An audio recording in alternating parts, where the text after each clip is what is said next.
up?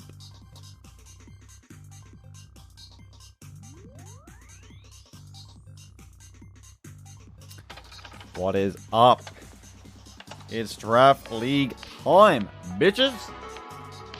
And we're on time. We're on time. Thomas with the 9 months.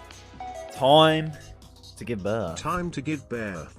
Birth? Is it time to give birth? For the last minute, Amsterdam's Aggron comeback train. Thomas for playoffs does look awfully optimistic. I'm here to believe it. I'm here to find out today whether the dream is still alive, as there is so many scenarios that I imagine we will be talking about. Forget hashtag Thomas for president. It's hashtag Thomas for playoffs. Alrighty. I would love to find out today. We don't have an Aggron game.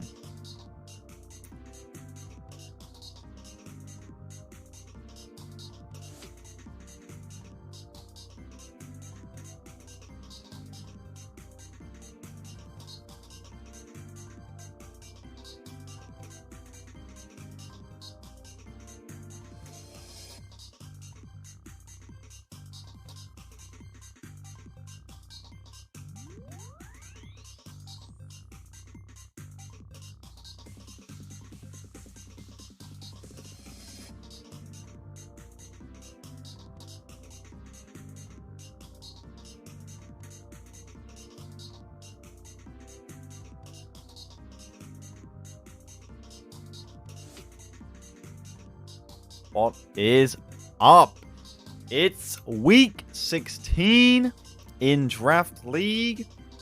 As always, we got another Smiles feature match today, which is kind of strange because it means we start with Miles again. How many weeks in a row is that?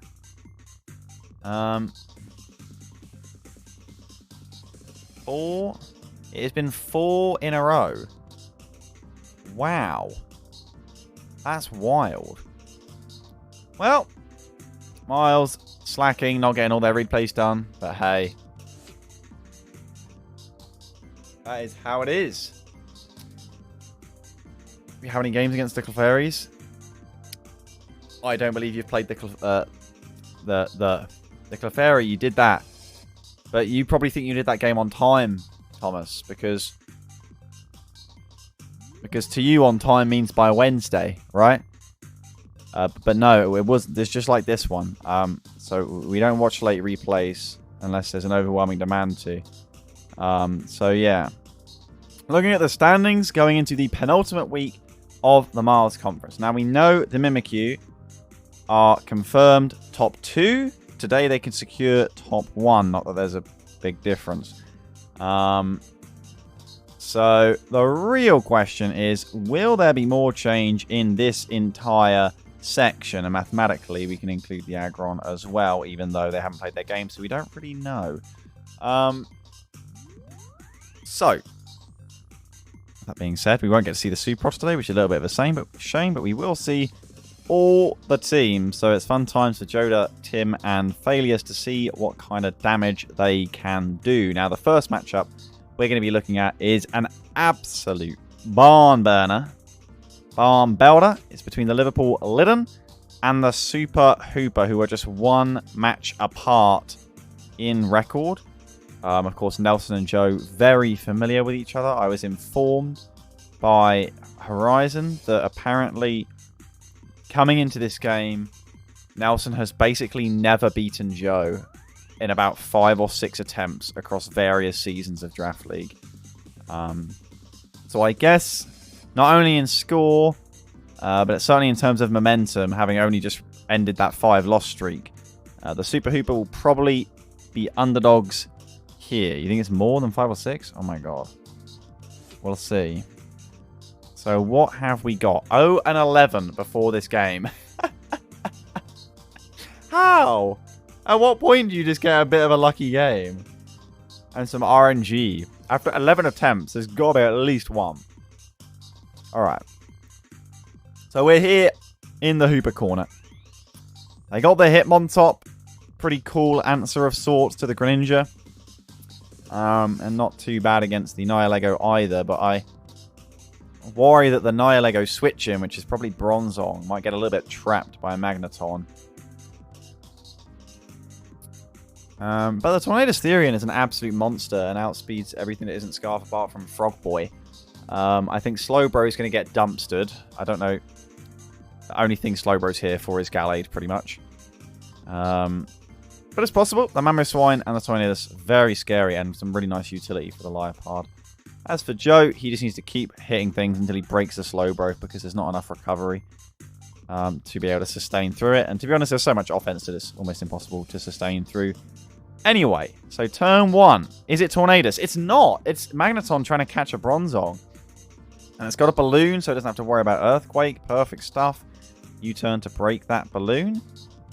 But then what's the switching? Because it's not safe at all for Mamoswine. Get a Volt Switch. That's 46%. This must be physical defensive Bronzong. Or it's analytic. That's so much damage. Holy shit. Dark Pulse taken very well by him on top, as you'd expect. Potentially looking like Assault Vest. No items shown. Fake Out is there. Is it the... No. No Steadfast. Although it wouldn't actually proc, right? Because it's flinch. That's a massive, massive knockoff crit, by the way. Hold up. What is meant to be the Gallade answer, well predicted by Joe, but he gets a crit. Brutal crit for Nelson, who is probably in knockoff range now. So he switches into the Liepard. Has to take that knockoff. Uses leftovers. I guess it's okay. Magneton comes in. This problem again, huh? Oh, it's Thunder Wave blocked. I thought it would just be like Night Slash or something for the kill. But maybe it didn't have it. Flash Cannon crits the Hitmontop and drops. What in the heck? So then Hitmontop going for the Fake Out. It's a simple switch for Gengar, who does get Sucker Punched, or it takes down the Hitmontop. But this is just opened up the game for Greninja. It's looking pretty dire for the Hoopa here after 9 turns, and really, they've been very unfortunate. So Tornadus.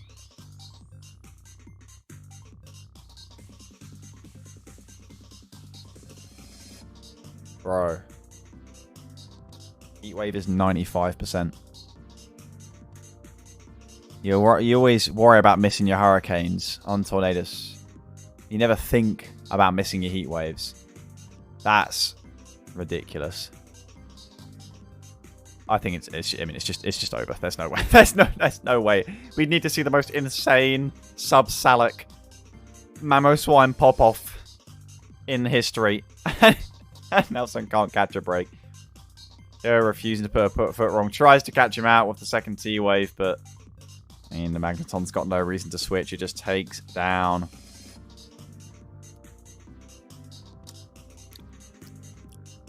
Oh, is it going to be another analytic chonk? Mamoswine in. Monkey Giga. Alright, nice. Volt switch block. Icicle Crash predicting the switch. Gets a flinch. Okay, there's some silver lining here, but it's choiced Mamoswine. It's got to be Scarf, right? And Flash Cannon plus Volt Switch is going to finish the job.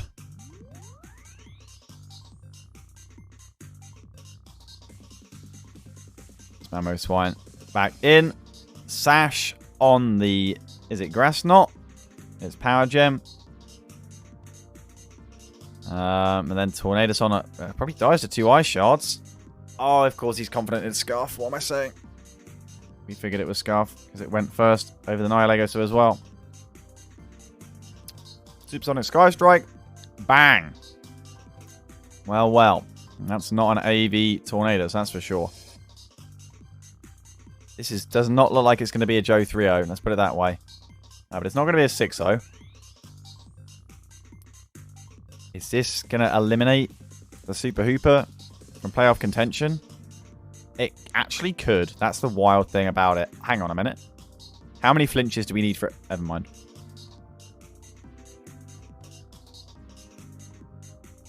So Super Saiyan Boy's here. With its 400 speed. And something tells me Slowbro is not going to live. 24 turns in.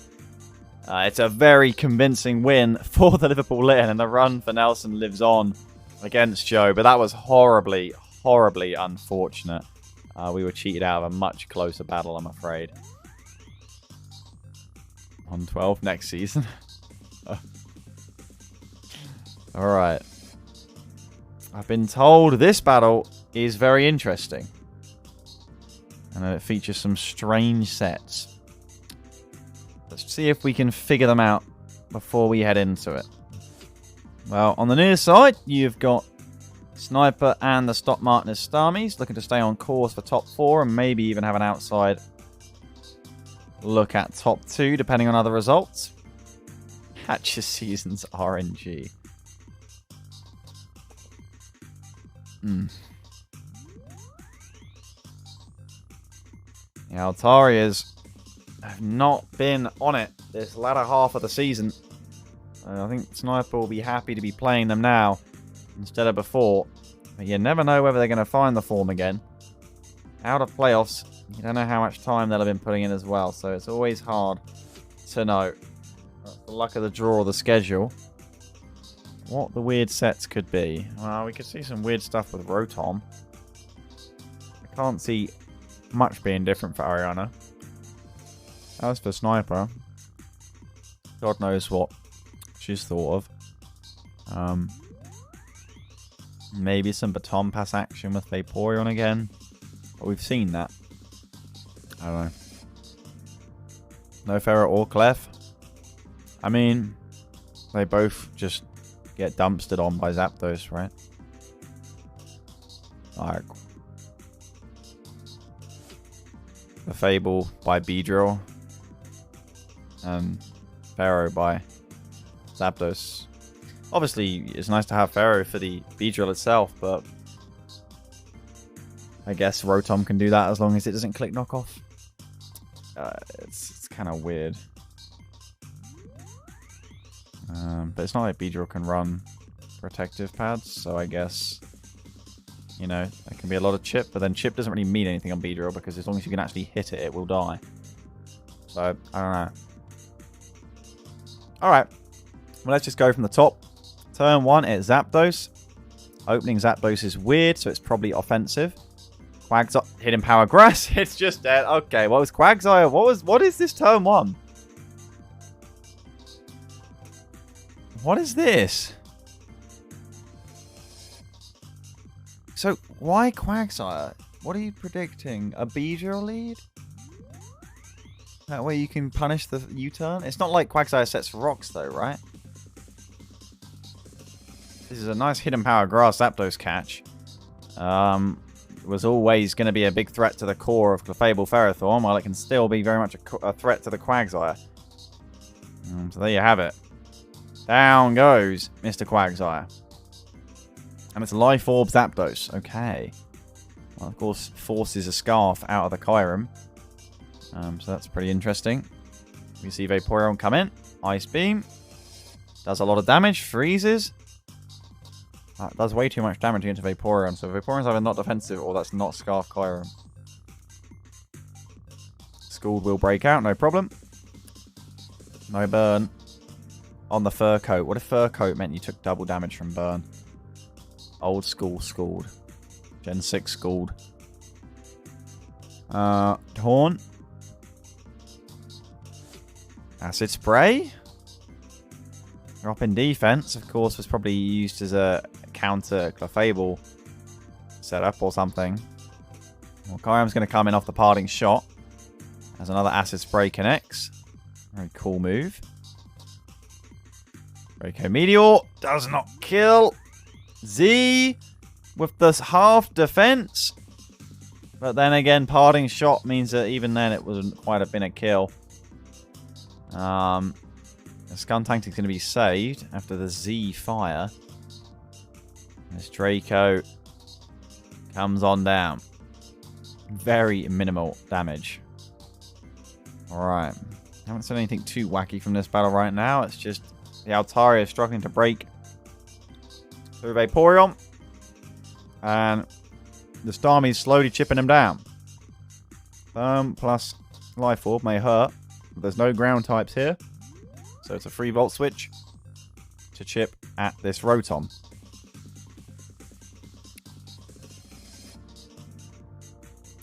You goes for the Hex. Pretty cool. Stab Hex, of course, for normal Rotom. As the Fur Coat Boy comes in, gets glared. Does it even get Limber? I don't know why you'd run it, but it doesn't get it anyway. This Parting Shot will go off. What happens? This has to be the Heracross this time, right? No, it's not. It's Rotom. Well, I guess there's a constant threat of Lightning Rod Marowak, as well as the Zygarde to block any Volt Switches. Feel like if Heracross isn't going to be able to come in on the Vaporeon, then something's up. Here comes Kyurem predicting a double into the Zygarde, but instead it is Beedrill. Okay. An unusual switch into Beedrill on Rotom. Very odd. Draco connects, but it's a Vaporeon. In comes Persian. Maybe Persian is choiced and can... Oh, I don't even know what to expect out of this thing. Protect is there. Toxic. We have only seen 3 moves out of Vaporeon. I'm expecting Heal Bell. Parting Shots there. Rotom comes in again. School connects. There's the burn. This is not going anywhere. Protect for a bit more damage. Why not? Just trying to scout if there's a pain split, but honestly, it doesn't look like there is. Maybe there is, though. There is. A lot of heal will come through there. Jeez.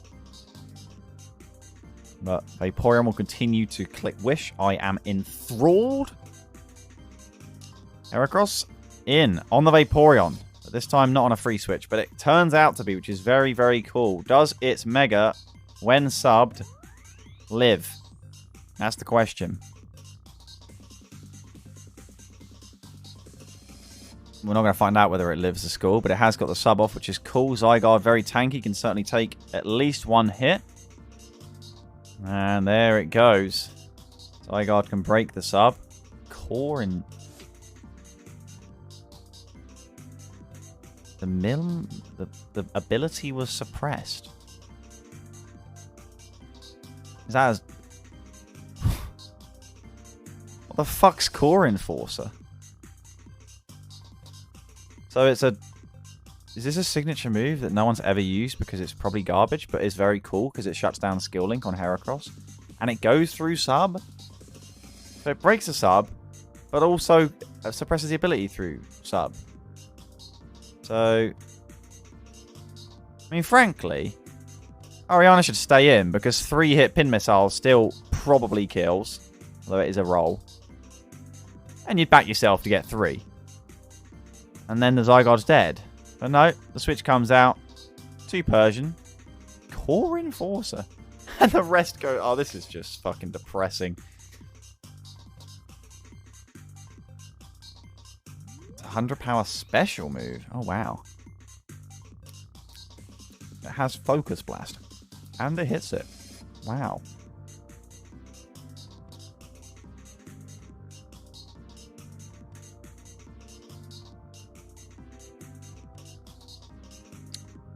I'm going to normal speed. I CBA watch Vaporeon. So, is this a 6-0? I think not, because Heracross will get a kill. Talonflame might be able to Tailwind on the Beedrill. Does get burnt. Rotom takes that very well. Skuntank sacked off.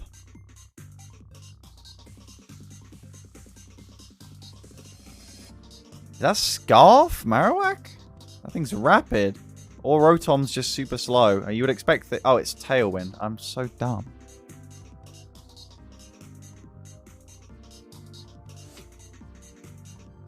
Well, Heracross is back in. Zygarde is full health, though. So Heracross can't break through unless a Sword Dance there, and it may not be running Sword Dance. Tries to sub in front of the Core Enforcer boy, who once again has a suppressed negative ability. Does get the 3 hit. Go! 5 hits. Oh! It's 3 again. Neither of which would have actually killed from the 31% it was at on the first time, so... Doesn't look like Ariana really had an out here. Game too well managed by Sniper and the Starmies. Sword Dance is there. Scored huge amount of damage. And this Talonflame is just going to... Well, I guess it can live now that Beedrill's Burm. Okay. But now it's Tailwind. I feel like that bee probably had to die the first time. As now this Zapdos comes in, collects another kill.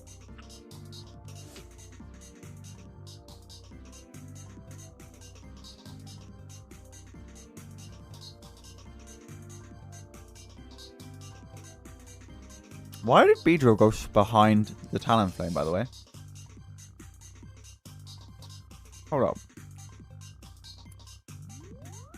Because I was thinking, oh, why did Ariana roost again? But then she almost certainly thought the Beedrill was going to be faster. But it's not. It's bulky Beedrill.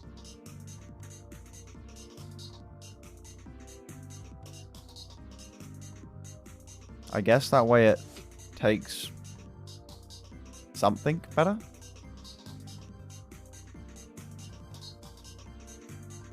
Sniper's running max defense Beedrill. Holy shit, cool. What's that for? Gyro balls and stuff? Alright. Okie doke. Vaporeon will clean up. And it will be a 4-0 to the Starmies. That's a big, big win. In their pursuits at the top of the Miles Conference.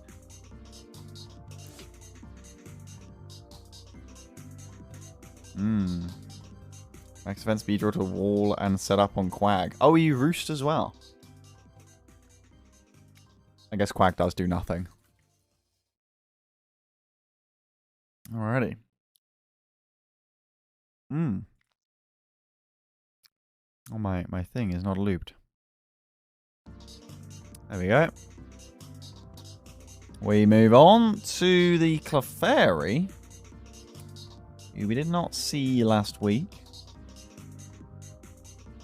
We will see them in action here, and they're up against very familiar opposition.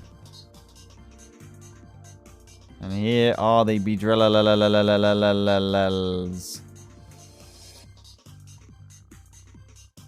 Okie doke. What am I saying? The Beedrills. What? Wait, since when are the when have we ever used the Beedrills? We're too busy talking about Beedrill. We're too busy talking about fucking Beedrill, and I've just put the Beedrill. Bro, I'm out of it. Okay. The Regirock. They've got the Breloom has come to the party, but Servine of all the Mons is actually going to be able to stop it from clicking Spore for free. If this is defensive Eviolite synthesis, that is so cool. I worry that it's just a Lee Storm set, but we'll see. It does outspeed non-Scarf Tyrantrum, so I can see the use. I guess Tox doesn't really do anything offensively, so... Okay. Well, the Hoopa has unprecedented terror upon any team, so Finchie's is included in that. Palosand there. Maybe for Heatran, but Heatran no here, so Palosand is kind of just there as a Tyrantrum switching. We'll see. I'm excited to see the Servine in action. It's a Cobalion lead. As Gligar comes out, will we see any taunt exchanges? No, we see a hard switch into the Servine. As the rocks go up, of course, to obliterate that innocent Charizard. We see Defog. Defog? Since when does Servine get Defog? What the fuck? I mean, that's cool, but why does this get defog? What does it defog with? I guess it just waves its leaf about, like Shiftry getting defog? I mean, Serperior gets defog. I hadn't a clue. Oh, that is a mishap on the synthesis, and oh! Well, that Servine has taken the U-turn remarkably well, but now there's no Breloom answer. I am worried. We don't see Breloom here. We see the Gligar come back out because it just wants to put some rocks up. Florges, that thing I know gets defogged this gen. As the U-turn comes into its face. The Scizor, who pops out. Moonblast. Doing a decent amount. Oh. Florges stays in. Is it hidden by a fire? No, it's not. Okay. Well. Pinchy now bullet punching. Not actually doing a million damage in the well, but Zoda is clicking Moonblast. And now protecting. On the roost, which is not ideal. But it happens. And now Hoopa on the switch. But frankly, Florges is kind of dead at this point. Citrus Berry for that switch in. Holy, never mind, calculated. As we see the Trick Room Hoopa. But Toxapex is now going to get Trick Room Protect. Well then. Pinchy just gowning with the recover and just stalling because Pex is so fat it can't be one shot by anything. Toxic onto the Palossand. And now we're going to see the power of the offensive Palossand in Trick Room. But the Earthquake is well evaded by the Gligar. Okay, one turn left of Trick Room. And we use it to shore up on the Palossand. Okay. Breloom is now in.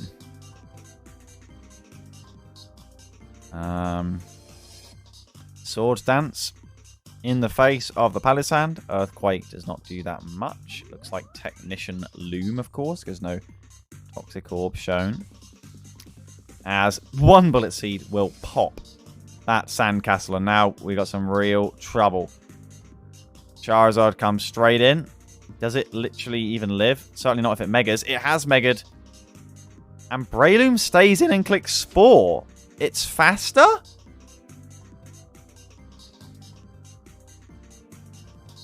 I have many questions. But I'm not going to get an answer. Mach Punch will kill the Charizard. Your replay's coming in a hot, Sigmoid. Nice. I appreciate that.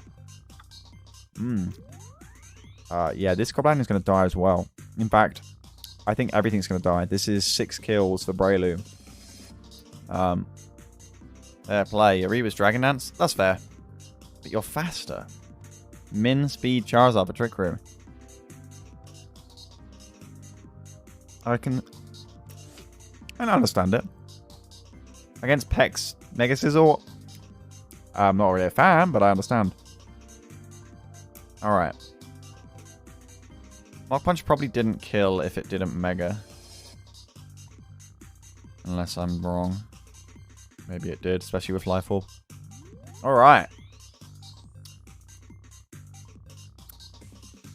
It's 6-0 for the Red Hair Regirock, and you can imagine they are still in this playoff race with a boost to game difference or mon difference like that. Okay. It is the Merseyside Mimikyu looking to try and lock themselves into the #1 spot in the conference. They will do that if they win this game here against the Mimikyu Mimes, who in their situation may not even be able to afford losing this. So this is quite the tense battle right here. We've got a Celesteela. There's an Espeon, which is cool. Espeon can threaten Nidoqueen. And that's about it. Maybe if it's Specs, it can 2-hit KO Mandibuzz. And Latios, in that case. The Raikou is the only real threat I see from the Mime side. I don't think V Creators going to ever be doing enough to win this battle, especially if it's Flash Fire Flareon, which it could be, but we see Guts come a lot just for its breaking power so far this season, and against the likes of Mega Ordino, I am probably expecting Guts Flareon. The Mega Ordino isn't really a problem, though. It can never 2-hit KO the Latios unless it's calm-minded. It's terrified of Nidoqueen and also Kartana. Of course, Kartana could get caught by a Fire Blast, so we don't know this. Berserk. Always a weird one with wanting to be able to click Volt Switch for free, but Crocodile is there, so does it click Focus Blast? Does it not? Stuff like that. It should be interesting. But Yeti will know he will always be the underdog in this matchup. Okay. It's a Kartana in turn 1. And there's a Crocodile as well. Gets the Intimidate off. So Yeti would be happy about this start. Leaf Blade, it lives. Actually, I figured maybe it would just be Scarf, but maybe they're both Hidden Power, Fire, Crocodile. Okay, well, the Kartana's gone. I think Kartana's the problem mon. It's a bit of a neutral trade. As we see Surf, Latios has Megad on up. And Latios is very happy with Crocodile being so low. We see the hard switch in of the Flareon, which is very happy to be paralyzed probably, although not if it gets full paralysis. Thespion in. This looks like a dead... The full para... Wait, the trick? What? What was this prediction? What is... So Yeti's predicting a switch into Mandibuzz, I guess. Okay. I see. Yeah, that's unfortunate. I mean, frankly, the Espeon coming in I think is wild. There should be a dead Espeon. Even on switching, the paralysis saved it. Alright, so let's pretend that happened. Celesteela is in. These Choice Specs is known to be on that Flareon. Leech Seed up. What will Mandibuzz be doing today? Doesn't U-turn because it doesn't want to get protected on. But an Air Slash will catch the Nidoqueen with a crit, which is more fortune for the Mimes. Rocks will go up. There's Leech Seed here. What comes in now? Will Yeti Leech Seed again? Predicting a switch in. Gets the Air Slash off. Could see some misfortune. Oh, Leech Seed in front of the Flareon. This Celesteela's just... I thought maybe if you're feeling ballsy, you stay in and go for the Air Slash and try and get some flinches, but that is... I don't know. Yeti has not respected this Flareon at all, and twice he's just inted 2 mons to it now. Life Orb revealed on the Raikou. Takes about as much damage as Latios took. Nidoqueen in on the predictive Thunder Wave. The Wish comes out. Ordino stays in aggressively. Does that mean it doesn't have Protect? Well, Ice Beam doesn't even kill Nidoqueen, who's a chunky boy. And Crocodile is going to be sacked off to the inevitable Sludge Wave. I have a feeling that Ordino doesn't have Protect, or else it would have protected that turn if it was staying in. We see this time and time again. That probably means it loses to Latios and Circuitry. I don't know if the Mimes can bring this back. It's looking pretty dire right now. Quick Attack for a huge amount of damage from the Flareon is nice. As down that goes to the Volt Switch. This is over. it's not. Victini's gonna do nothing. Mandibuzz is here. You can literally just click Roost in front of it. It doesn't even care. Rocky Helmet is there. As Ordino comes in. Oh, foul play. Was hoping for the kill. U-turn for free. As Ordino has to be predictive. And does be. It kills with the Ice Beam. I mean, if it has Protect, then that's super great, ballsy, non-revealing from Yeti, but I have a feeling it just doesn't. Just like 35% on the Shy Shock. Wish goes up. We're going to find out. It doesn't. It just loses. Alright. As Raikou in at 1%. Hidden Power. Is it recover? Is it just recover? No, it's not. Okay. And that is the game. Maybe there'll be an extra kill. No, it's not Scarf. Victini. It's a 3-0 for the most side Mimikyu, who will be your Miles Conference #1 seed into the playoffs. And the Mimes have picked up their scheduled loss here, I'm afraid. And we'll see what damage that does to their position heading into the final week. Alrighty, we have got Tim. And the Bradford Bulu. Now, if there's anyone who can stop the meteoric rise of the Yorkshire Yanma, then it's got to be objectively Tim. Here we go.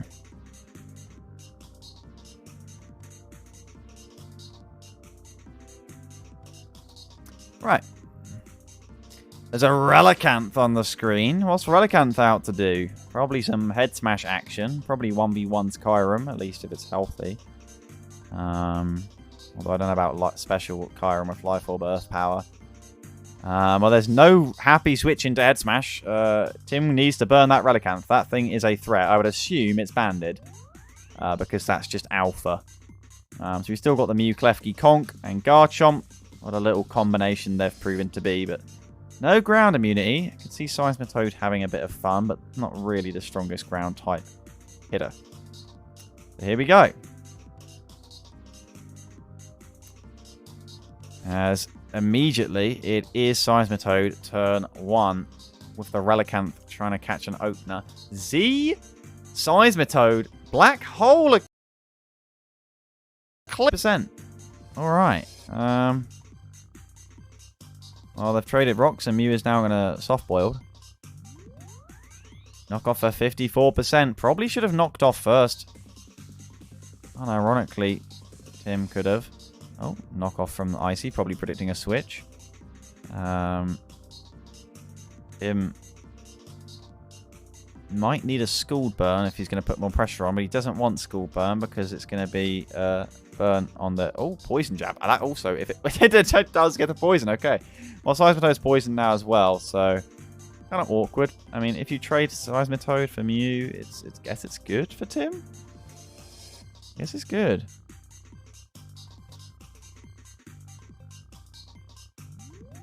Okay.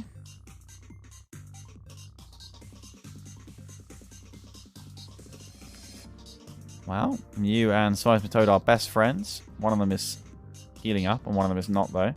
So we see Houndoom come in. Who's it going to predict to be switching in? Is the question. Does it have sub? Does it have a outplay of sorts? Well, it's going to go for Flamethrower, which is a nice switch in by Garchomp, taking that very well. We see Houndoom switch out now into that Aromatisse. It's Earth Power. It's special Garchomp, probably not wanting to get burnt by Mega Sableye. Okay. As Wish goes up. Seismitoad will be able to come in, which is very nice from Tim. Reflect is up. Could be Light Screen as well. It's actually going to be Conkeldurr just coming in. It's Assault Vest. It'll happily take this anyway. Oh, Brick Break. Brick Break. Hello. Very good counter teaming. Well, Conkeldurr comes in. And it's not going to have much luck with the Sableye, that's for sure. But then again, Sableye can't burn it. So Conkeldurr with leftovers could actually be a bulk upset if it's lefties. That's usually what it would be. But I guess it would have gone for it. Just tries for the Ice Punch. And now Sableye starts to calm mind. And Icy might be in a bit of an awkward spot because he might have to get into Klefki fast.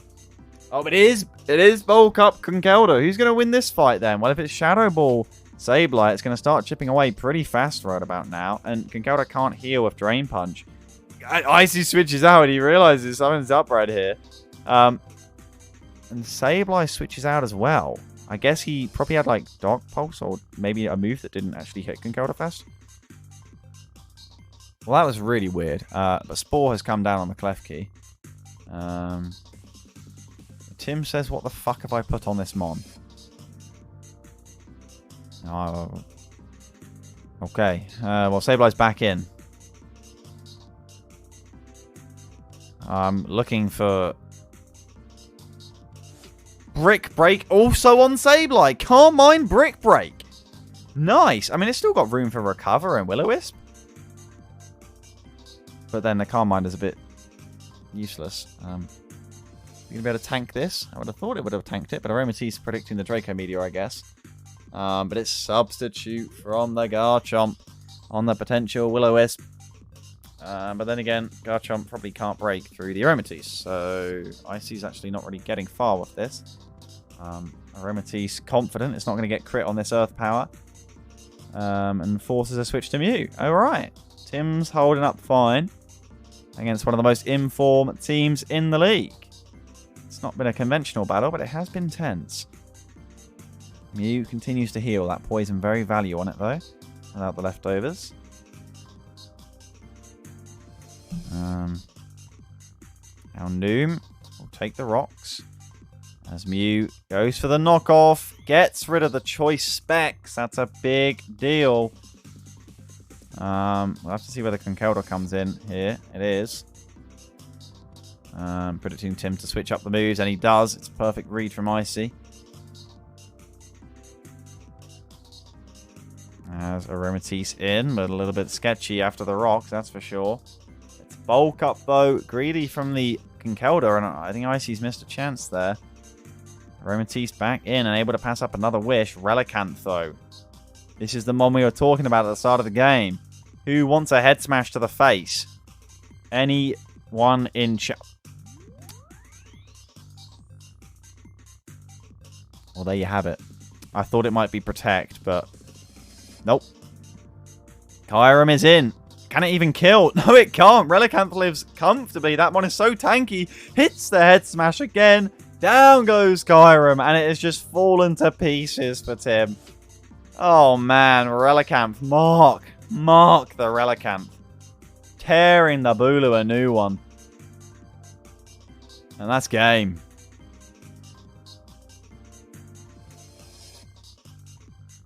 Oh, Flamethrower does do a lot of damage, if not for the choice specs. Could have killed, of course, but they're knocked off. Knock Punch. Takes down the Houndoom. And this shouldn't be a 6-0. It really shouldn't, but I worry Tim's not going to get anything out of this battle, having played it very well, aside from the Relicanth incident. Draco Meteor for 60%. Brick Break doesn't get the kill on Garchomp. And Sableye's for some reason going to be switched out. I don't get why. What can it recover on? Draco Meteor. Seismitoad will pick up the kill with Poison Jab, taking down the Mega Garchomp. You're not going to hear that often. Down goes Seismitoad.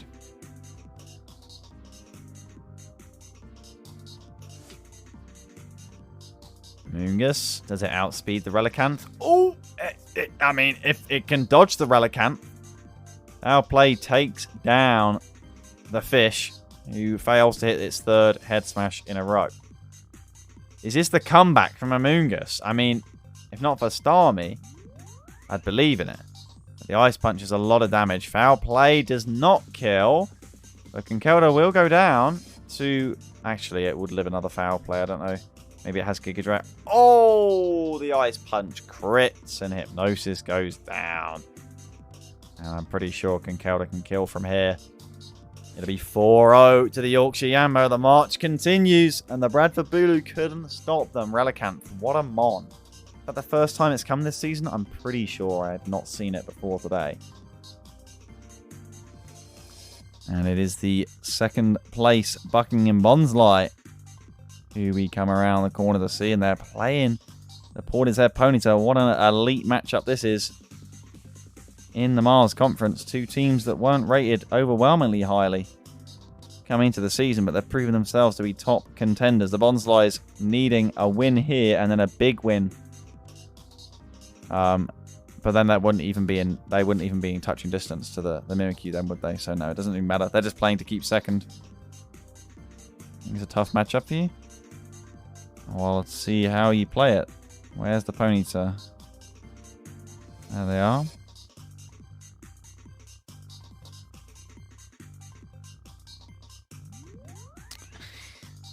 Right, well, the Motom is pretty sick this game.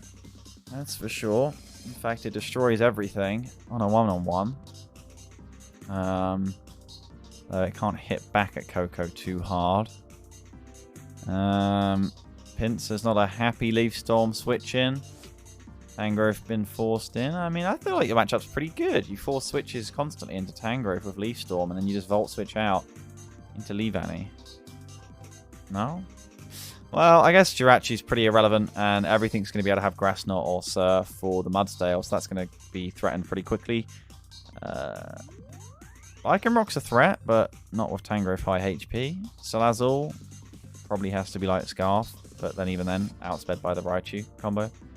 And Pinsir is definitely a threat to be respected, so I don't know. There's a lot of potency in his Ponyta attack. Well, yeah, I kind of understand why you didn't bring Finny. I don't know why you would. So there you go. Does mean that Volcanion could be a problem. Pinsir early with the opener, reading the Leavanny, who was clearly desperate to get off the sticky webs. That's a massive turn 1 read from Harry, who goes for the double hit to play around, I think, Focus Sash Leavanny lead. Wow. Holy reads from Harry there. Not just reading that Leavanny would come, but that it would lead and wanted to play around that as well. I guess that's probably because he doesn't have a Defogger on his team, but then surely Coco would have a slot for it. To be able to get rid of any... I mean, it's just leftovers Leavanny anyway, lol. The sticky webs do go up. Volcanion can also defog, so I don't really see the point. Flame Charge is lived by Leavanny, who has very good special physical defense. Who sets up Light Screen. Right. We see Mudsdale, but I don't know about how well it's going to be able to take a Steam Eruption to the face. Oh, it lives on 1%! Does it burn? It does not. And with a massive Earthquake return. That's a huge live from the Light Screen for the Buckingham Bonsly. Flame Charge will pick up the kill, though. That's a fast Volcanion boy. But it probably should be able to be squared out by the Lycanroc. So Tangrowth comes in. Does Vex predict, although he probably can't afford to. So the Accelerock comes out. Rocky Helmet revealed on Eggman. Motom in. Giga Drain blocked. Here begins the Motom. Leaf Storm predicting the... It's a Hidden Power Ice covering off both bases. Knock off. Gets rid of the Assault Vest on Rotom. That does mean it hasn't got any reliable recovery. We see Volcanion come in. Does Harry then switch into the Hippopotas as well? And probably dies to Leaf Storm, so Vex can probably click that. No, he just kills with the Volt Switch. Alright. Thought the Volcanion might be kept around for the Jirachi, but Jirachi's going to be able to come in now on the Tangrowth, who is quite happy to come in one more time and get that Regenerator up, but it could just go for the Iron Head's kill. Not to be. Jirachi clearly thinking it just wants to come back out. Evades the Earthquake. There's Motom in. There's another switch, though, allowed for Tangrowth. Hidden Power has a little bit to Monsieur Coco, who probably Volt Switches for free, or not, just kills with Dazzling Gleam. Does it have an item? It does. It has the Life Orb. Salazzle is in. Knows it can force a switch into Hippopotas. Harry will be expecting the Choice Scarf. The Sludge Wave does 25%. And the Hippo is in. The Sand is up. Doesn't really work for any Mons other than, well, Jirachi and Lycanroc, interestingly. As rocks will go up. That's big. Very big set of rocks there from Hippopotas. Tangrowth in. On the Leaf Storm. That's so much damage. Oh my god. The power of this Rotom. Tapu Koko here on the Volt Switch, you would assume. With its Hidden Power, Coco will be very happy about that. Dazzling Gleam picks up the kill. Rotom cannot live it. And with Motom down, that may be game. Pinsir's still there in the back, immune to the webs. Lycanroc is here. Tangrowth comes in on the switch. As we see a Z. And it's the Z Rock. Big hit for 50% on the Tangrowth, but it can get back out of range with another Regenerator, and Hippopotas, such a good answer for the doggo. And that should be that.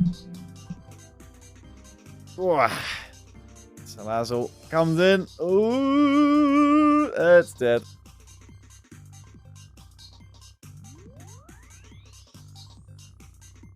And it's going to come back to Jirachi. Ironhead flinches anyway.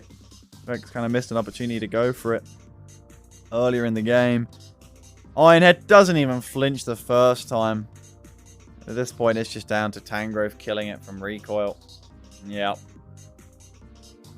From that Rocky Helmet. Bonk. It's only 18%. Actually, that hurts. That hurts. I mean, the sand's going to help out here. Jirachi's going to go down. So Lycanroc comes in. Alright.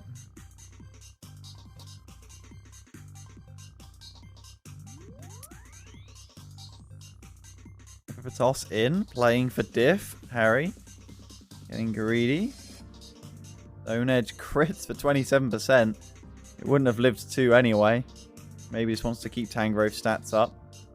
Accelerock takes down the Hippopotas, but I mean, this is a little bit scary now because of the sticky webs, right? Tangrowth is going to come in. It should live. Swords Dance from the Lycanroc. We see Giga Drain, but the sand, it lives. Oh my god! Does this thing outspeed? 350. This thing wins! This wins! Oh my god! No fucking way, because of the sand death boost. I don't, but...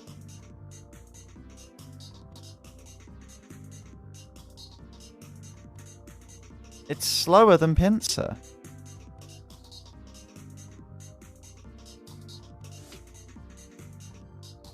Wasn't speed, that's why it lived. Oh, okay. I mean, fair enough, I guess. Oh. Right, well, moving on.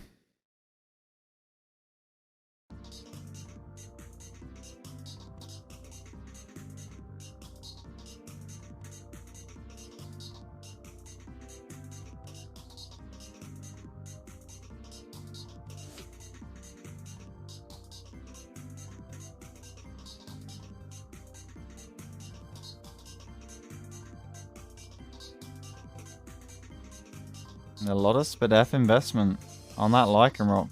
Expecting the sand to come. Wow. That was some real mind games going on there. If only Accelerock clicked Sword Dance the first time on that greedy Hippopotas switch. You know, that could so easily have lost Harry the game. And it would have in that instance, most likely. But then I guess Stone Edge would have had to have crit again, so... We'll see. We have got the lead Litwicks, or we can say Shitwicks this season. We can. It's not been their season. It very much has been a bit of a Gloucestershire Gallades season. They are, whether they know it or not, in this point, in prime position to try and catch some ground because the Bonslys, of course, have been beaten by their brother. I'm sure they must know about it then. Coach of the Torterras Ponyta. The Kingler has come, which is very cool. It can hit things, as Kingler does. I mean, I think it's just going to bonk around with some knockoffs and crab hammers, to be honest. We're still looking at the Venusaur, Rotom, Uxie, Primarina.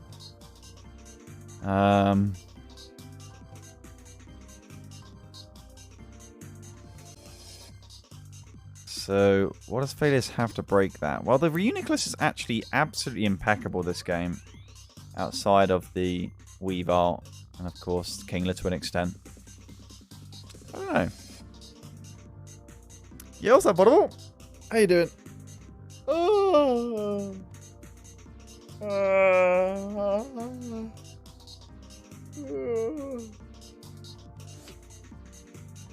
Galgan.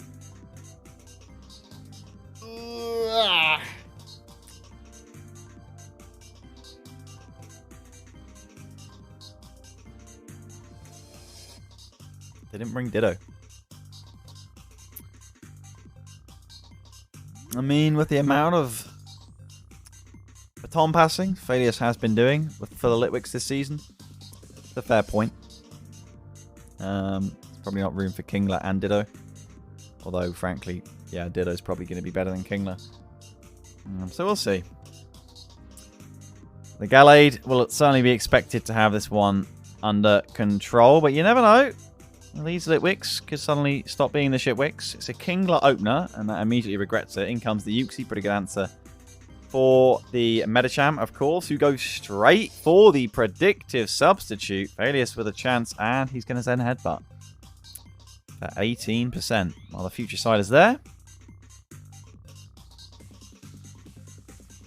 And there's another Zen Headbutt. Wow, we are seeing some big stonks damage right now. The rocks go up, Subs and just does not care. Okay. Oh, give us another Zen Headbutt. Go on. U-turn will chip the substitute, but importantly, not break it. That'll be down to the future sight. As the Weavile comes in. Perfect timing, of course. Icicle Crash misses the Medicham. And Drain Punch kills Weavile. Oh my god, that opens up the game completely for Renicholas. Icicle Crash, isn't that like 90%? Well, Yuki's going to come back in, and Medicham's just going to sub back up, because what's his fourth move? Probably like Thunder Wave, I would assume. Which means Yuki, as much as it's a good... It's got Bulk Up! As much as Yuki is a good Medicham answer, Substance actually hasn't brought the moves to kill it. Zen Headbutt. Bang! It just one-shots Primarina. Future Sight kills the sub. Kingler's going to come in. Can it?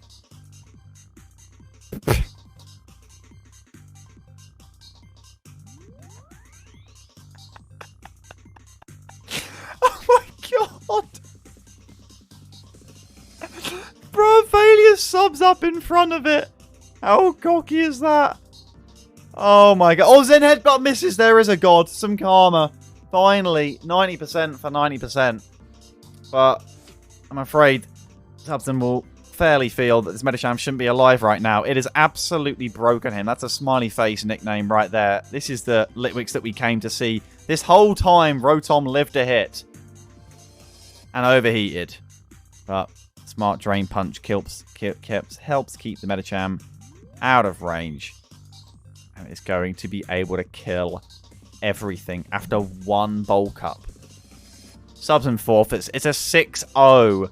It's a 6-0 to the Leeds Litwicks. They have just dumpstered the Gallade, though with quite a fair bit of help from RNG, it has to be said.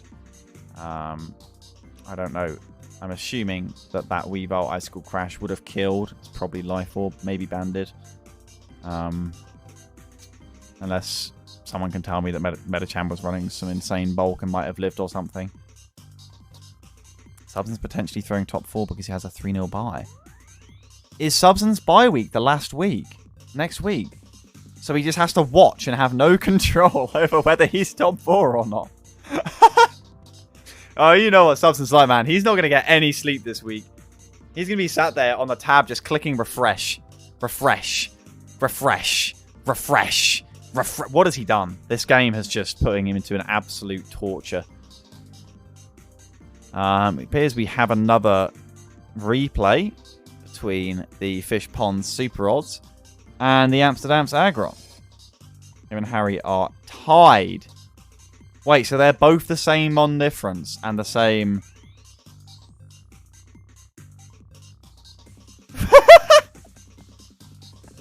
Who does Harry play? Oh my god, the fact that it's Harry and Subson as well makes it so funny. Thomas, oh my god. What a battle that's going to be. It's Thomas time. Thomas, man, you gotta open up the bids. Just create a Discord group with Harry and Subson and be like, which one of you likes me more? You know? You gotta use this to your advantage. It's a featured game? Oh my god. Oh, that's funny. That's funny. Smart move? I mean, that's just, you know, that's what an investor would do. I don't know what Harry and Subson's portfolios looks like, but I'm sure you can get a piece of that. Alrighty. So this battle happened literally today, a few minutes ago. Right. Sigmoid. Same 6 mons. We're going to assume some Trick Room shenanigans. We might see some counter Trick Room like Nelson's hilarious Slowbro last week. We might see that from Trevenant. But of course, Araquanid certainly likes the Trick Room as well. So got to watch out. Do the Fishbond SuperRods, who are still pursuing their first win in open play, as it's the classic Araquanid lead. Goes for the lunge. We'll get the attack drop, but loses Water Bubble, of course, to Mummy, which now means that Cofagrigus can burn it. But is he going to come in? Rightly so. So we see the Shadow Ball easily dodged in that regard. Toxic on the Cofagrigus. Well, no more Toxic anymore. The Aggrons would love a big win here to stay in contention. Energy Ball. Crits for 20%. And the leftovers will swiftly heal up the bug, who probably has an opportunity to set some webs here, and does so. Not that Sigmoid cares about speed, so it's pretty meaningless webs apart from the Zoroark part. We see Liquidation just hit the Aggron in the face. Why not work that thing down? It hasn't been running rest in many of these weeks, so just about wearing it down. And a crit for 44% is going to help do just that. Roar will get rid of the Araquanid for now, but for how long? Lissy comes in. And Araquanid's going to come straight back out in the Heavy Slam regard. Latias is here. I don't think Latias is too happy about this. The bug is powerful. Oh, Draco Meteor misses. The bug would have lived. Lunge. Crit. One shot. That's got to have mattered, right? That crit. I don't even know what power lunge is. Maybe it's 80. Goodness gracious. There's the sash from the Zoroark. Procced. This thing is an absolute monster. This Araquanid is tearing through the Fishbond SuperRods. Lunge. Taken very well by the Adaptability Crawlon, who has got an attack drop to play with, and it's actually slower, of course, because of the webs doing the work. Oh my. That was probably min speed as well for Trick Room. So now Cresselia is going to be setting Trick Room for basically nothing, which is really sad. Yep, there it is.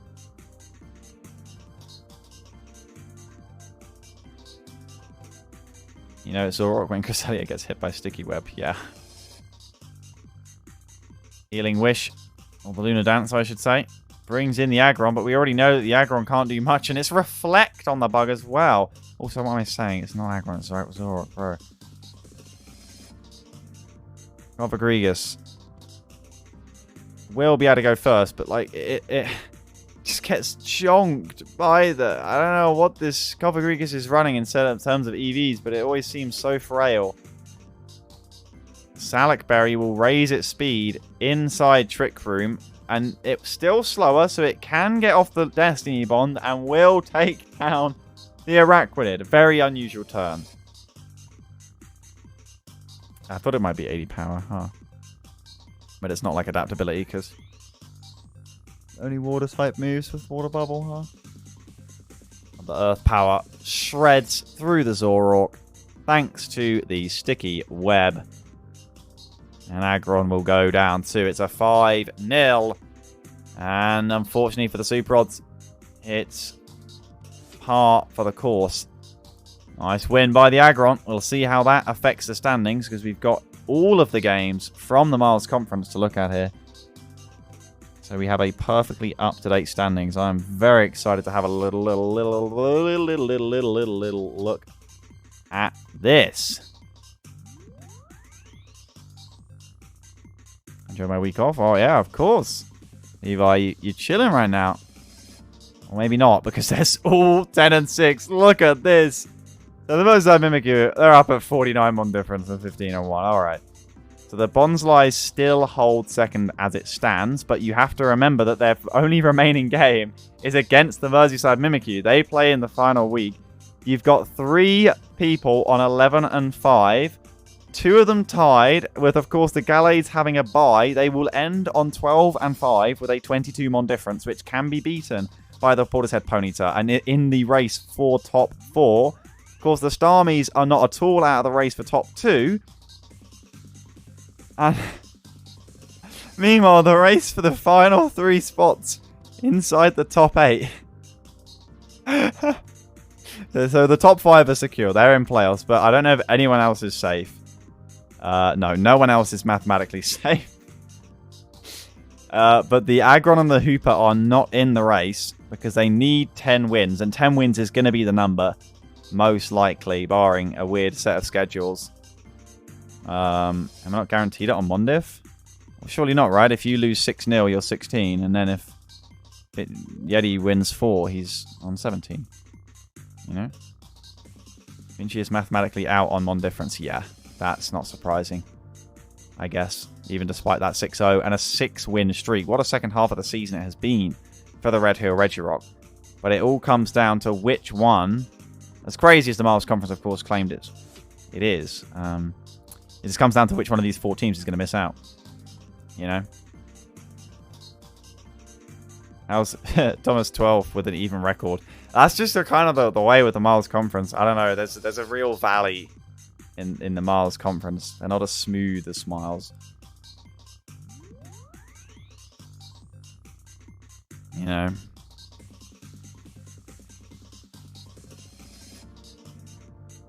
There have been a lot of people with their scheduled loss to the Mimikyu, but a lot of people with a scheduled win, unless your name is Subson, over these. So, this kind of creates a weird distribution. -6 streak for the Altarias, who were up there at 6 and 4. Wow. Bonsly's losing half their season's losses in the past 2 weeks, the past fortnight.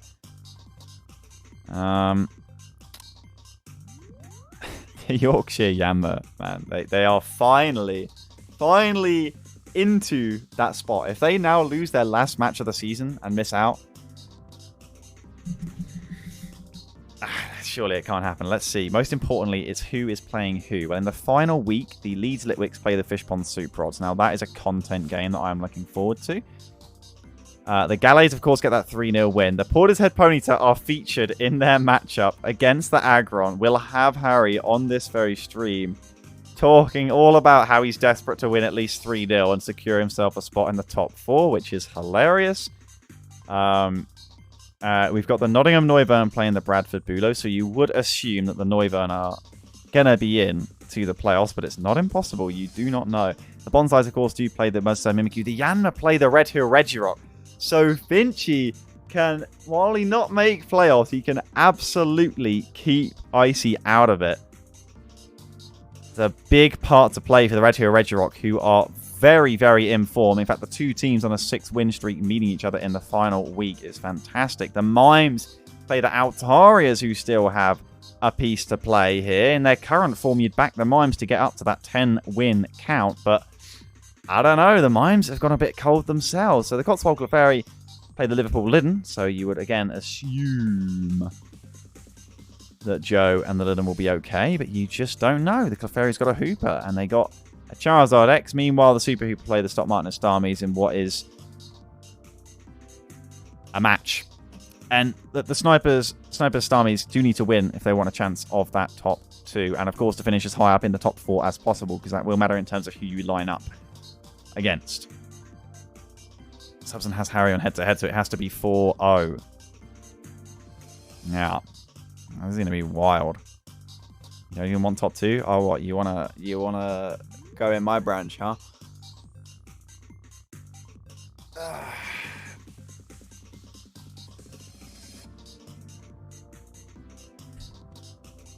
Alrighty. This is the halfway mark in the stream. We move across to the Smiles Conference. Lazzle gets Flare Blitz. Great. Just marvellous. We got massive matches in the Miles Conference today. None more so than our featured matchup that will be the final series of the stream. The Belfast Blazikens against the Dien's Deino. Something that the Dien's Deino really got to win if they want to give themselves a shot at top 2. Our current reigning champions are going to struggle to do it on Mon difference. So they're going to have to win this game. For those of you who are well educated in history and trivia and whatnot, of course, the Jersey Jolteons, the team hunting to get inside the playoffs. Yep, I play them. I play Atch this week. It's that week. We don't have a replay between the Samurai and the Tampa Turtwig, which is sad. We also don't have a replay between the Magneton and the Appletons, which is double sad because I was particularly looking forward to that battle. But I guess I can watch it live now, maybe. But so be it. We have the Lincoln Ludicolos against the Plymouth Pachirisu. The Entei play against the Scunthorpe Scorbunny, and one that could certainly see the Entei pulled right back down towards that boundary. The Tipperary Torterras play the Berkshire Bellossom, and certainly the undercard for this week. Tipperary Torterras desperate for that win. The Berkshire Bellossom could really do with keeping the Combees behind them to try and get themselves comfortable, just temporarily, in that top 4, because the Combees are playing the Bolton Boldore, and that's a battle as well. Don't know when Samurai Turtwig is, but Appleton Magneton later today. Yeah, I think I saw that it was later today. Yeah.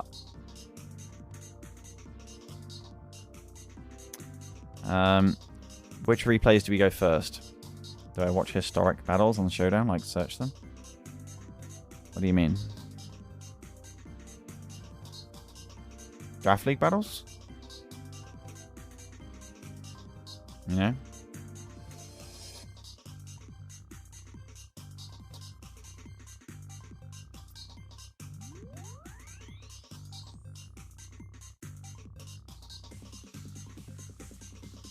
Like, you can just go into the history sheet and open old replays. Goes Combees Borders first and work our way up.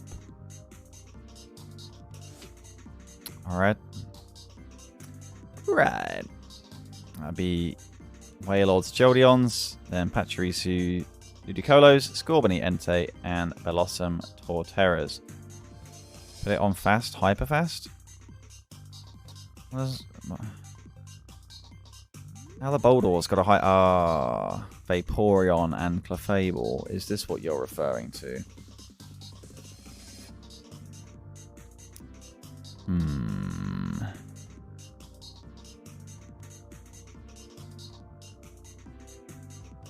So here's the Cheshire Combees. They play against the Bolton Boldore in what to both the teams will probably feel like a bit of a must-win.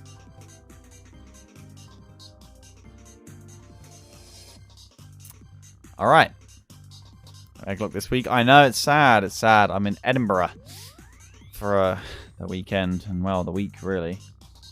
I'll have to take some photos and put them in Discord. We've got the Sork trying to break, but it will struggle with the Gorgeist about. The Politoad, of course, set the rain, but the Goodra is very happy with the rain, as is the Tornadus. So I feel like the Combees can take advantage of that rain pretty much just as much. I don't know about Coco's effectiveness with a Piloswine there. It is kind of all on the Swampert to go for broke. Alright, I've been told to put it on Hyperfast, so I'm going to start on Standard, but we've got the Tornadus getting paralysed early on by the Prankster T-Wave and knocking off the Iapapa berry of the Volbeat. U-turns out, and in comes the Coco, but it's probably going to be U-turn as well from the Tornadus. Indeed it is, as in comes Piloswine. Perfect for Maddie to get a free set of rocks up. As we see U-turn from the Coco into Vaporeon. As Blastoise is in, we see Toxic from Vaporeon early on there is really going to help wear this Blastoise down as we see a Protect. Going to get Toxic onto Vaporeon potentially, but now Blastoise will get that Toxic off. There is nothing immune to it. As in comes the Gourgeist, probably on a U-turn. It's not, it's Nature's Madness. Alright. There's the U-turn. Nature's Madness pretty cool. U-turn procs the Rocky Helmet. As we see Leech Seed from the Gourgeist. As the Protect. On the Roost, nicely so, from Isurdo, who will look to U-turn out. As Clefable comes in. Oh, it's actually going to Thunder Wave. I guess that kind of works. I guess the U-turn now, but what's Clefable going to do? Has that also got Thunder Wave? Politoed is in. To set up the rain, and Heal Bell is there. And I don't know if Isurdo's going to have much luck wearing down this team. You see, Whirlpool? Is it Whirlpool Perish Song? Because it's just missed the Whirlpool, which is so unlucky for Isurdo. The reveal of the Whirlpool Perish Song is so important. The fact that Whirlpool missed is devastating. Because this thing can just U-turn out. This thing can just U-turn out. And, it's going to... Oh, it actually just knockoffs again, apparently. Thunderwave is there. As a full paralysis certainly could make up for it, though. Volbeat will get out and get away. Swampert comes in. No rain is up. Gourgeist, again, such a problem. And the Swampert has already suffered some chip. These rocks are doing such work. Knock off to get rid of the Rocky Helmet, but this is going to cost a lot of HP. Oh, Will-O-Wisp misses. Isurdo going to dodge another little bit of a bullet. There's Vaporeon not happy to come in really on the Gourgeist, who would heal 1,000,000% off of each Leech Seed. But the Toxic will help out. Anonymous Gifter has just gifted a sub to John. Well, whoever's gifted that, thank you so much. And how are you doing, John? Hope you enjoy the sub. Nice. Electric Surge is up. There's no Heal Bell coming out on the side of the Bolton Boldore, though. And there's another sub. It's Prime from Joe. Back from a lecture. How's the lecture? Swine on the U-turn. Back from a lecture, back for a Steve Draft stream, then monologue. Today is good. Substitute. Toxic is blocked.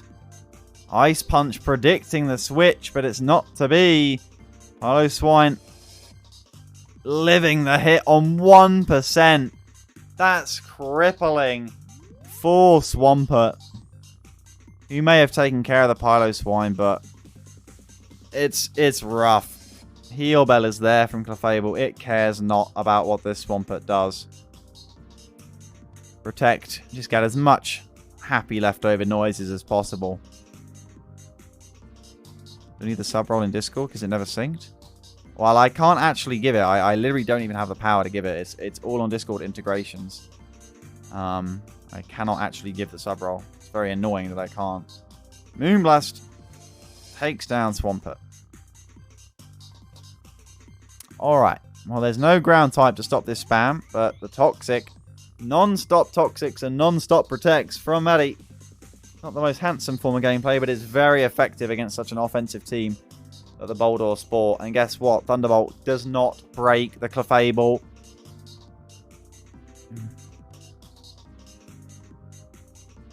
So Vaporeon comes in as the wishes start to go up. Coco in. I don't think there's Heal Bell. That's the main thing from Vaporeon. Leftovers, of course, there. Gourgeist is back up to 4. And this Gourgeist just... what kills it? I guess it's Nature's Madness missing. Does not help. Just Toxic Vaporeon, not really an option with Heal Bell Clefable. And Will-O-Wisp is going to come out on the Chickenade Volbeat.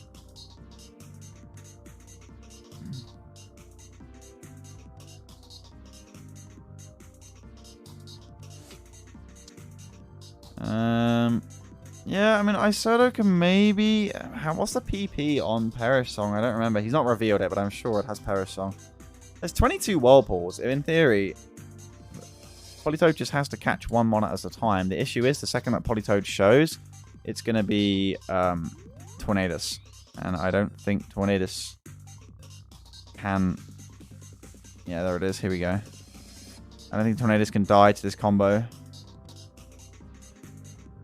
Protect is cool, but whatever it's trying to knock off, I mean, if it hits the Hurricane, which it does, it takes that very well, in fact. Whirlpool again, predicting the U-turn. And maybe that is the case. Scoodra coming in. Does get Whirlpooled, but feel like... Oh, it's Rest. Okay, well, that's all. Got a Chesto Berry. Kept in the bank, and this Goodra's gone. Okay, nice. Well, it's going to be 4 mons to 4 and a bit.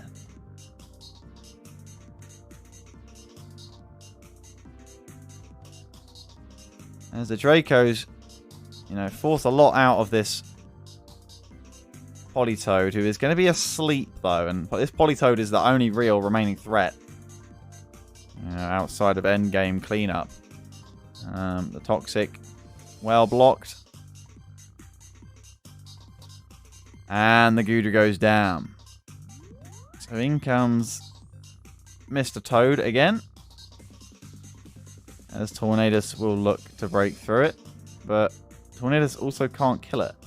So I'm not sure what Maddie's plan is, actually. This thing isn't using PP while it's resting either.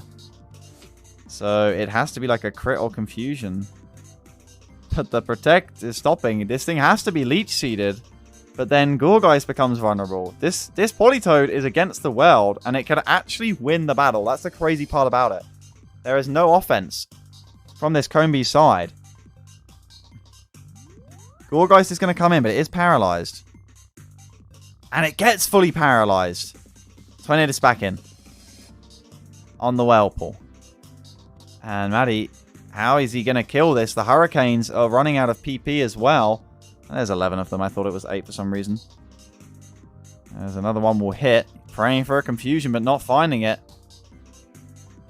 As this Tornadus is getting awfully low. U-turn will crit on the switch, which could be a big one, but rest comes through from the Politoed. So Gourgeist now, here is its turn, and it's time to shine with the Leech Seed. And it does get it through the paralysis and land it. Isurdo forced to switch. As we see Maddie, of course, having Leech Seed, Will-O-Wisp, Protect and Synthesis. There is no Seed Bomb. Even against a Swampert, Politoed, Vaporeon, it didn't bring Seed Bomb. Synthesis against a Rain team. It annoys me, you know. Well, here is the Thunderbolt. Could potentially kill with a roll, but he's expecting to protect. And rightly so. I'm not going to speed up, guys. Calm down. If there's nothing happening, I would speed it up. But shit's happening. There's the Thunder Wave. Onto the Clefable. Preemptive Heal Bell. But of course, that's for the Gourgeist as well, which is nice. So Maddie doesn't have to worry so much about getting those Leech Seeds off. As the Thunder Wave goes up. We're already 80 turns in. There has to be a breaking point at some point. Moonblast. It's being stalled out a little bit by Volbeat.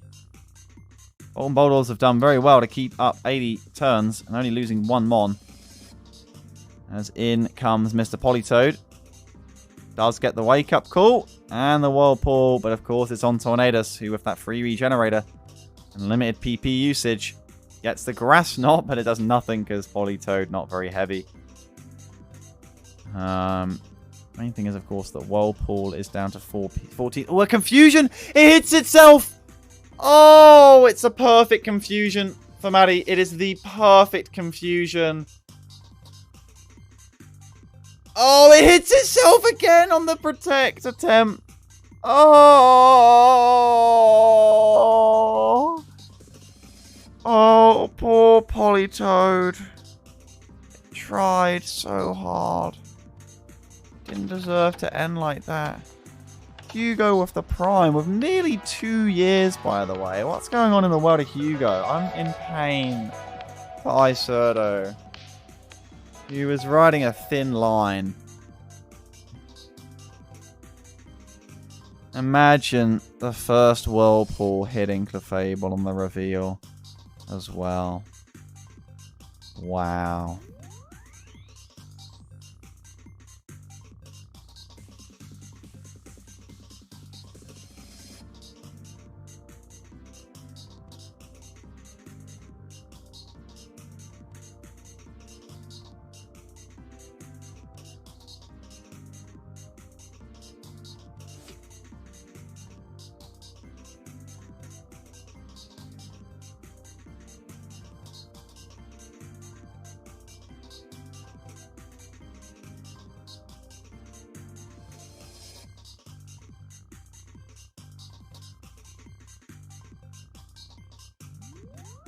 Let me speed up.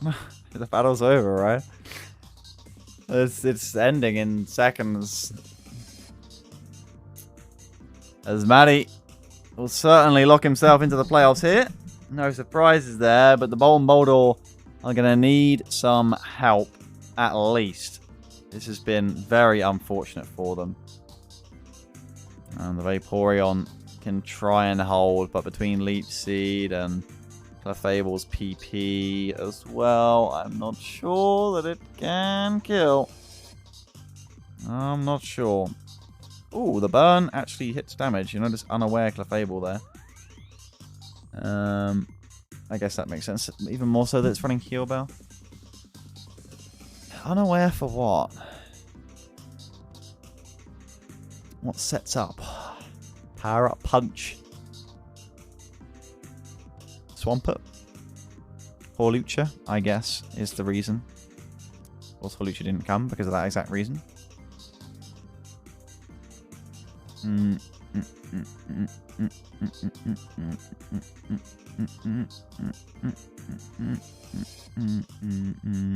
Okay, I'm speeding up. Isurdo is just delaying the inevitable because he's hoping that maybe there's a misplay from Maddie and he can get a kill. Also a well-timed crit, you never know. And Mon difference is of absolute importance at this point in the season especially, so I can see it. Chickenator will get in living just as the heal bell goes off, curing all the paralyses. There is the roosts coming out. Volbeat can always give you a win ticket. You get that Thunder Wave off. Oh, Will-O-Wisp misses, but didn't matter because it's already burned. And the Leech Seed comes out. Preemptive Leech Seed, predicting. No, not to be. In comes the Tornadus. Just has to confuse the Hurricane. Easy clap. Grass Knot does nothing. Vaporeon still weighs nothing. Scored cannot break through Mr. Gorgeist.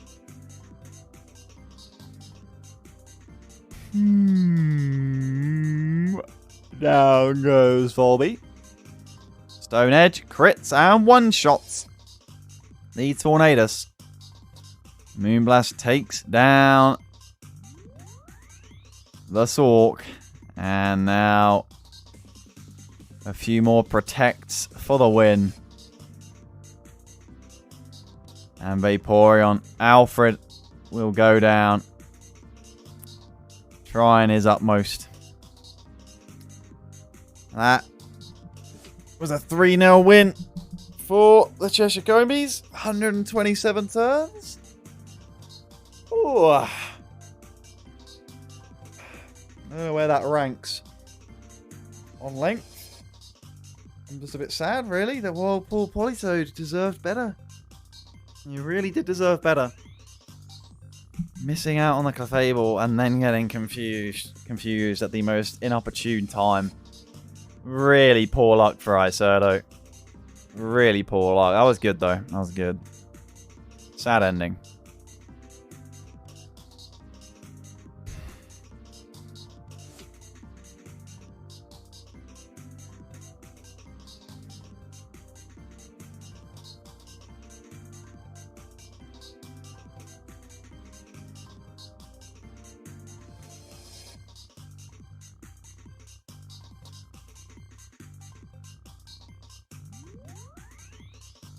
Once you've recovered from the 3-digit turn battle, you may probably notice that it's time for the biannual meeting between myself and Actional 2.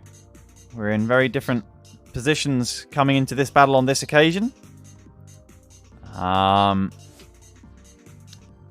here we are. It is the Jolteons just outside the playoffs. Desperate for a win. They'll have been very happy to see their schedule remaining and see that they, of course, will yet to play me this season. So they bring the Gliscor, Celebi, Muck, Morwar, that thing, Kyurem, and Rodon Wash. I don't actually remember what I was expecting. I just knew it probably wouldn't matter. We have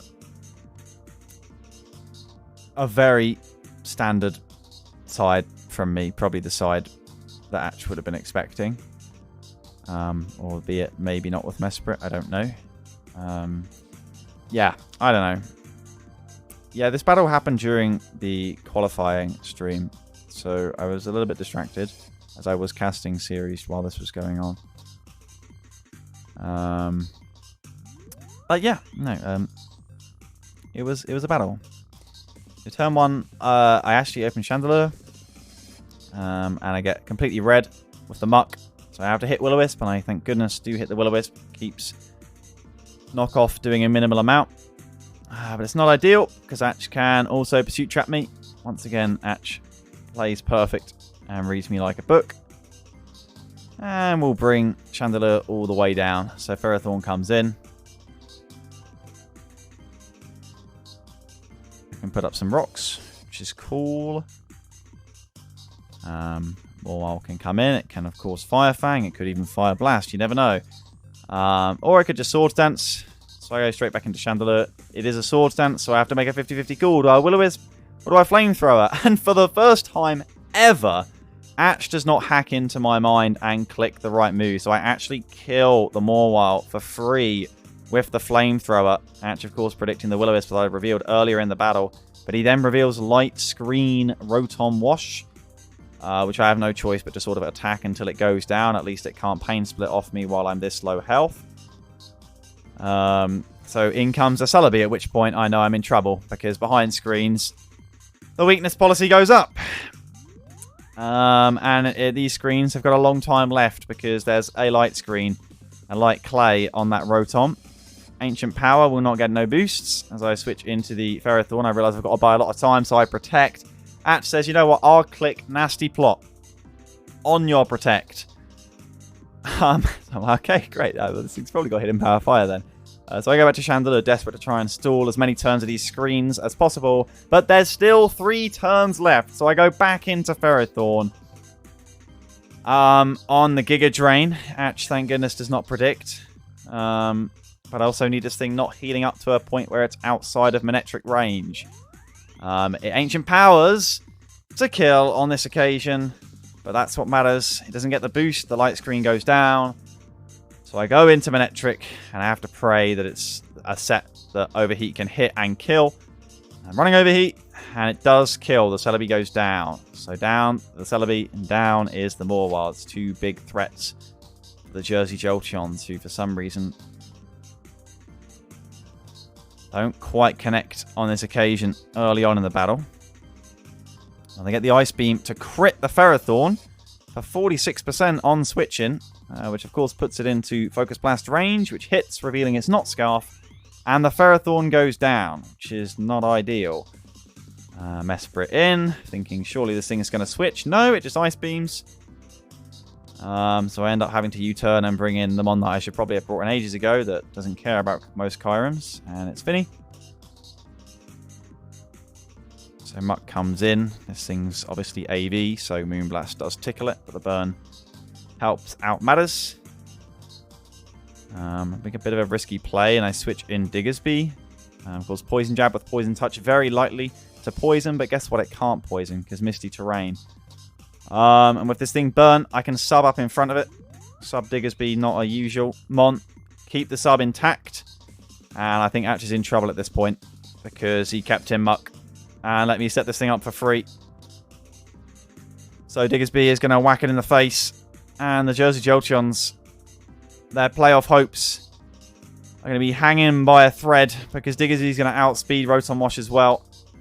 And somehow, by thinking absolutely nothing all battle and just clicking buttons, I can evade the inevitable loss that happens every season to the Jersey Jolteons. I don't know what this Gliscor set was, but apparently it's one shot by Diggersby. That shouldn't happen. I thought it might be Scarfed. Gliscor, but I would assume it's Yachi Berry. And it's a 4-0 myself over the Jolteons, which is not something that should have happened. But again, I think I wasn't really playing like myself, therefore I didn't lose the battle. You remember I hated my team back at the start of the season? I really don't like my team. I just like Chandelure. It's the one mon I've enjoyed so far this season. So yeah. That of course does mean that I have to end the stream because I have to change my webcam. So please leave the stream open. I'll be back in just a second. Hello, Draft Leaguers. You may recall, if you have a good memory, that I said earlier in the season, if I was actually lucky enough to somehow beat the Jersey Jolteons, who are really, really usually good against, good against me, that I would have to do a stream as a VTuber. So that's what I'm doing. But I didn't want to reveal it at the start of the stream, so I figured I'd wait till after this battle. So we're going to move on now. And we've now got the Lincoln Ludicolos against the Plymouth Pachirisu. Give me a second, guys.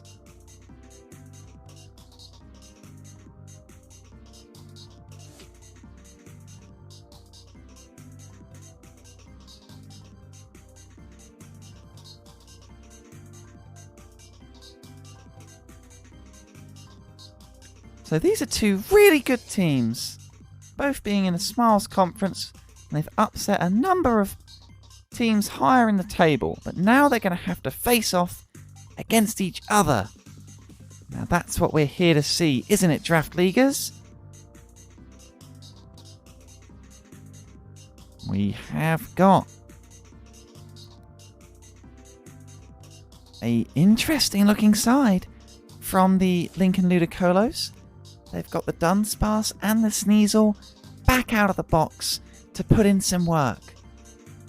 The offensive core for the Plymouth Pachirisu, Pidgeot, and the Kyurem Black would certainly be dangerous.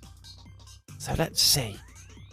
The Zeraora is the one to open up. Of course, I think it gets Hidden Power Ice. No Ice Punch. It gets a big knockoff onto the Reuniclus, who has Power Up Punch. Okay. Power Up Punch Reuniclus. Well, it's dead now to Volt Switch. So Delmise is there for the Pachirisu, as Pursue attempting to trap it unsuccessfully. Anchor Shot, gonna one-shot. Whoa! In return, Bite does flinch. I'm going to have to speak about this in the featured game pudding. This is how you're going to hear me. I don't have a choice. As Bite easily switched into By the Diancie. As body slam, looking for the paralysis. Actually doesn't get it. Power Gem ripping into this Dunsparce. However, it has Roost. Fantastic HP recovery. As it goes for the body slam again on the Diancie, who's already slow enough, but it somehow... In fact, Diancie outspeeding the Dunsparce is normal. In fact, it is faster. Lots of damage on the Aggron. Diancie is doing so much work right now. As rest early from the Aggron is strange. I appreciate your offer, Han, but I'm a VTuber of my word. And Ice Beam will kill the Garchomp. Garchomp predicting a switch.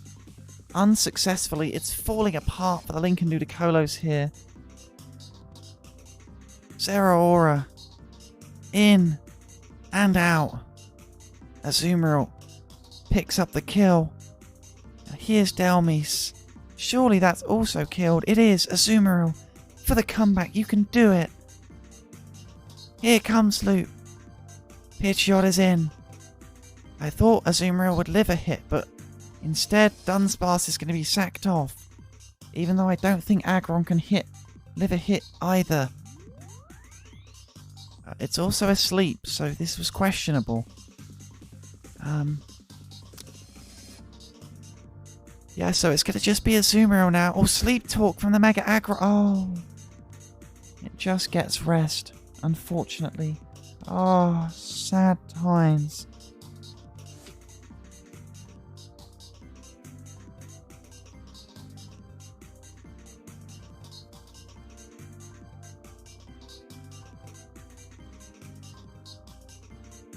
I'm going to put my glasses back on and see what it does. I think it makes my eyes a little bit confused, guys. Help. My eyes are confused. Congratulations, regardless, to the Plymouth Pachirisu, who take the battle 4-0. A fantastic score. I need to make sure I'm quick. I can't disable this because I'd have to restart the stream again. So here comes Cat Breakout and the Entei, looking to lock themselves into a playoff position, hopefully with a win over the Scunthorpe Scorbunny, who themselves are looking to come back into the fray. I can't find the Entei logo.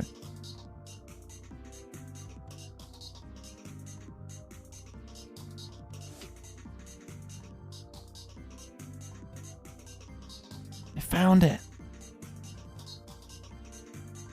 Here we go.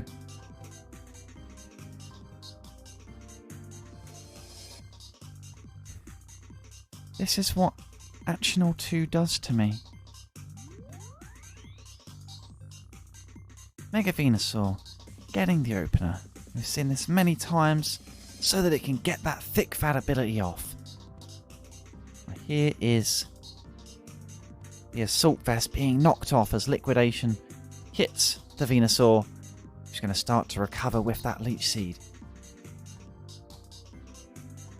Nice chip on this bug. Michael Bublé, of course. As knockoff will also get rid of the Black Sludge on the Crobat. Lovely knockoff plays by the Venusaur. Heatran will come in. Not a special Crobat. Could have been Nasty Plot with Hidden Power Ground, but it wasn't. What a set that would have been. As in comes the Mamoswine. Can Heatran predict the move? It goes into Heracross. Gets knocked off. Loses its Choice Scarf. A big knockoff. As Crobat now in. Also gets the knockoff to the face, but Crobat can outspeed and get a Roost or a Defog off. Actually, it's a Brave Bird. Oh no. There's the roost from Azazel. Magma Storm misses. From Grimora, the Heatran.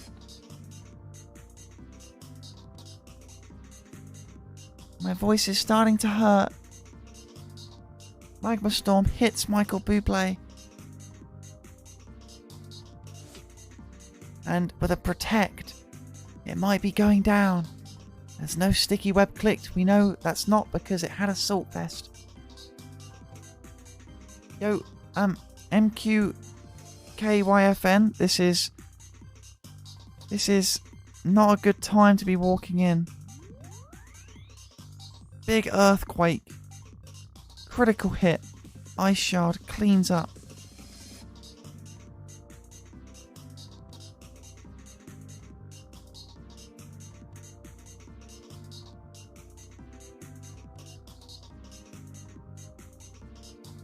Scald will pick up the kill on Crobat.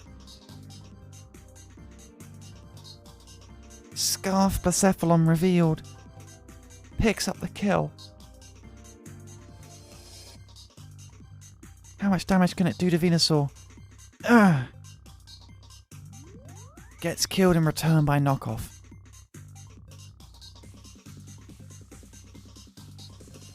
In comes the Mamoswine. Mamoswine can maybe win this, in fact. With Sableye there as the only real stop, it's going to struggle to hold back the Ampharos, but between Sableye and Gligar, maybe the Entei can do it. As Will-O-Wisp connects.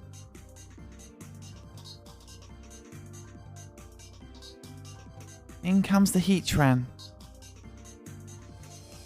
Ampharos Megas. Goes for the Dragon Pulse though, predicting a Gligar switch. Cat gets the Magma Storm, just needs to wear this Ampharos down. Focus Blast hits. And if Ampharos can go down, then the Sableye, assuming it hits its Will-O-Wisps, will be able to win the battle. My eyes are still having a bit of a panic because I'm wearing glasses. I'll fix them just for you. There we are. Am I better like this? Do you like this better? Please tell me. Hidden Power Fire Gligar is a very cool tech.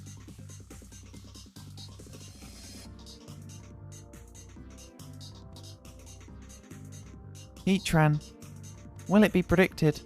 It is predicted! Azazel picks up one kill. In comes Sableye, has to hit the Will-O-Wisp. Kartana's going to come in, but why? It will live one burn. Sableye gets its leftovers knocked off. Leftovers knocked off. Wait, Will-O-Wisp goes second. This is not a prankster Sableye. Is it Kenai? Or Stall? Why? So now Mamoswine can win with an Icicle Crash flinch, but instead goes for Earthquake. But why? Why? Well, actually, it doesn't matter because it still kills. And Gligar will still die to Icicle Crash unless Gligar can outspeed. Does Gligar outspeed? Ice Shard doesn't kill. And if Azazel had no speed investment, then he'll know that he had to Ice Shard. Oh, that was awfully close.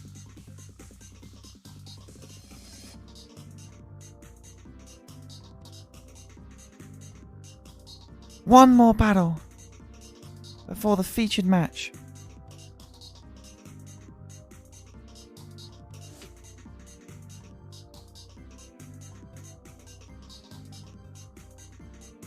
It's the Tipperary Torterras against the Berkshire Bellossom. And this is, like any other, a supremely important matchup, with the Torterras being just outside of the playoffs as it stands, and the Berkshire Bellossom being inside the top 4. There's a Mega Glalie, which with the power of Ice Shard could definitely do a lot of damage. We've seen Excadrill not opted to be go for here, which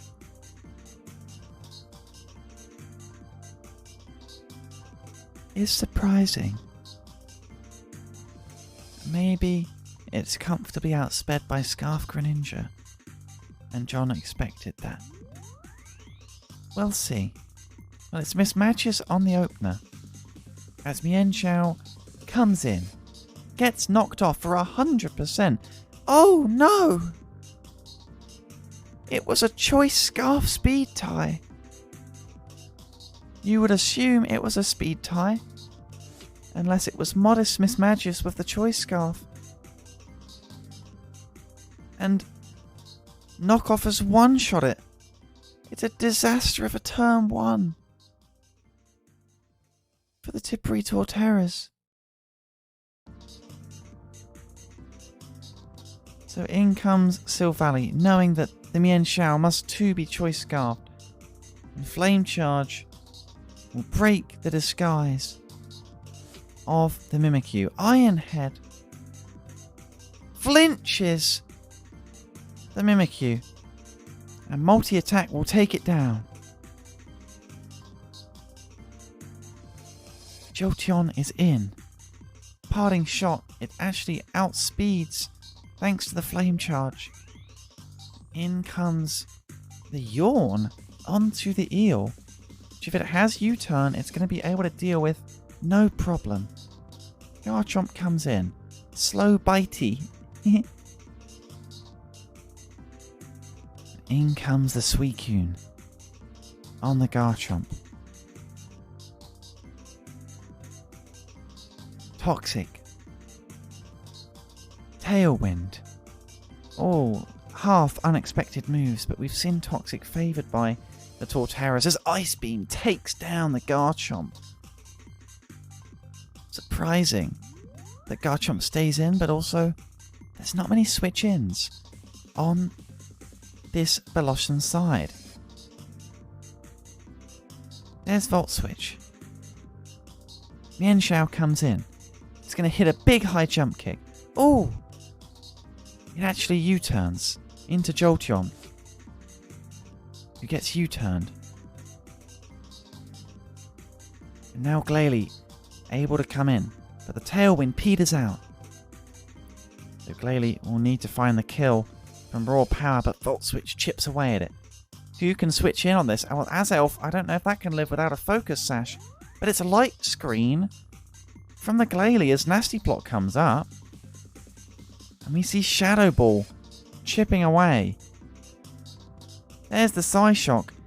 Picks up the kill through the light screen. Reveals the Life Orb. As we see Suicune now to take the hit and pick up the kill. Takes the hit and picks up the kill.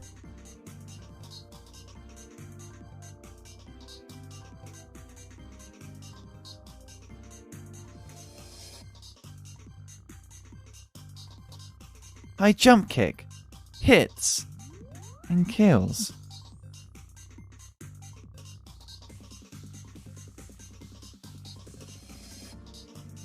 High jump kick as the multi-attack. Oh, it's not multi-attack, it's Flame Charge. Predicting a switch. Bella stays in. Looking for the kill. Flame Charge again. Now the multi-attack. Flame Charge. Putting in the work for the Silvally. The Torterras could be doing it. As the multi-attack kills the Jolteon. So much power. And it kills the Greninja as well. It's a 3-0 for the Tippery Torterras, with just a 1 in 8 chance to kill the Jolteon from there. Although I'm pretty sure the Eel would have taken care of the remainder of the battle anyway. It's well battled. Well battled by the Tippery Torterras. What a win that is. We've got one match left You win without the Jolteon dying? Was it physical Greninja? Or the eel is actually quite low. But how do you one-shot Stoutland?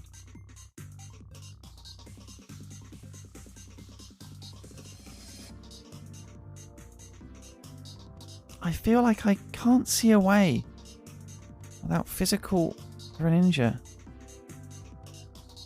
and a fighting type move.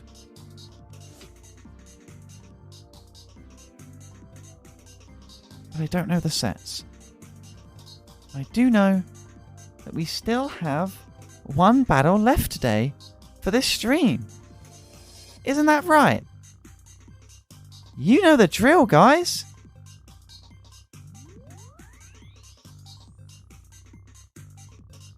It's the featured matchup for this week, week 16. And we're going to be joined by Captain Pudding for his perspective on the Belfast Blazikens against the Dien's Deino. I'll put a channel point prediction at the top of chat. And I'll see you soon.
And welcome to the featured matchup. I am joined by Captain Pudding. He's really happy to be joining us on this specific week. Isn't that right, Captain Pudding? How do you feel about this matchup and this game before we get into it? Well, for me, this game was like not as important as it is for Flipkey. So I felt probably a bit less pressure going into it than he probably did. But going into it, I was actually pretty confident because, I mean, I think just from how I've been playing the season and watching how he's been playing, I was pretty confident I could beat him in a battle. But it's more about the prep. I think was where this battle was going to be decided because we've seen from his prep and like finals of last season, like he did out prep Horizon, and with the Endeavor was it Keldeo or something. So yeah, I just had to be careful. Yeah, it feels like it's often this Hoopa and Megalopony. You feel like you have the answers for them because Hoopa especially has got to be a threat to that Megaladios, right? Yeah, for the Lopunny I had Donphan as you can see on the screen, but the Hoopa was kind of an issue. Uh I just sort of accepted the fact that I'll just have to outplay it or keep the offensive momentum so that it couldn't come in and do its stuff. So my whole plan was just to try and be one step ahead this whole game. That sounds perfect to me. So what about turn one? I assume you wanting to punish any cheap fortress openers. Yeah, so turn one, I was trying to remember what I led. Yeah, I was sort of expecting either Fortress or Mudsdale. So I was thinking about leading Donphan, but I thought it would be a bit too passive. So I wanted to try and, like I said, try and be one step ahead. So you can see what I lead here. So you lead with the Primarina, as it can threaten both Fortress and the Mudsdale. How do you feel about the Blastoise? It's been running Z a lot this season.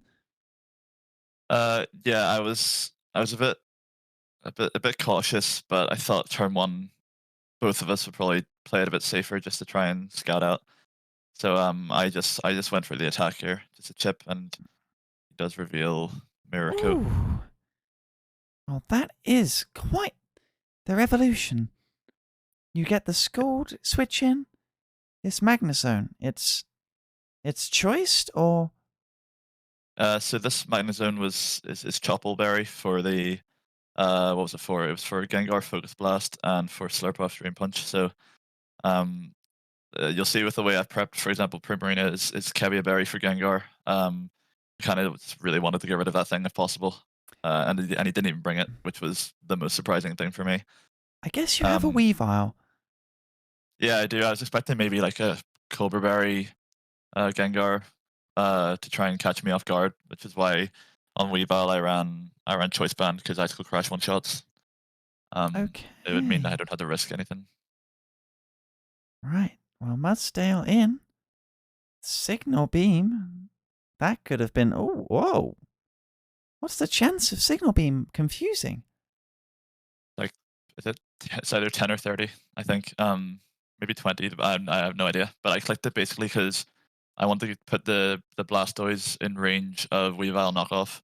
My plan was to Signal Beam and then go hard Weavile and then just hit something. But yeah, the Blastoise sort of caught me off guard, so I was playing a bit awkwardly for the first 3 or 4 turns. Also covers off the Hooper, so seems like a good play to me.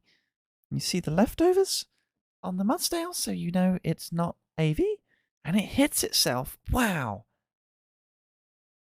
Yeah, that definitely helped me out with getting the momentum back. So, see, we just assuming that he rocked, he has nothing to block your spin, so I guess it would have been okay. Yeah, I think he just went Blastoise to counteract my rocks, which I do go for, but I do go for the ballsy stay in here to try and get a toxic off on it. I didn't think he'd fire off a water move against Primarina coming in. He would try and get the rocks away and then go from there. It's perfect. Ooh, that's not. Yeah, the skull burn's not ideal, but I mean, it was going to happen probably, so can't complain. Poor Fortress has no special defense. Do you even kill it? Yeah, I'm in torrent range here, so Hydro Pump's just an easy kill. He was specially defensive, I think, so I calced that and then saw that Hydro Pump with Torrent killed. Everything is still so healthy. Only a god tier Hoopa can save this battle. Yeah, at this point I was liking my chances, but I think you'll see Donphan put in some work this game. It does really well. And if there's leftovers on the Mudsdale, then it may not be rest. This Toxic is wearing things down. You'll see I just I spin here to get rid of the rocks again because he doesn't have a blocker like Gengar or anything. And then I do the same thing as I did last time. I read the rapid spin, and then I just set up the rocks. So he dies to Toxic here. Twice in a row. This is only 14 turns.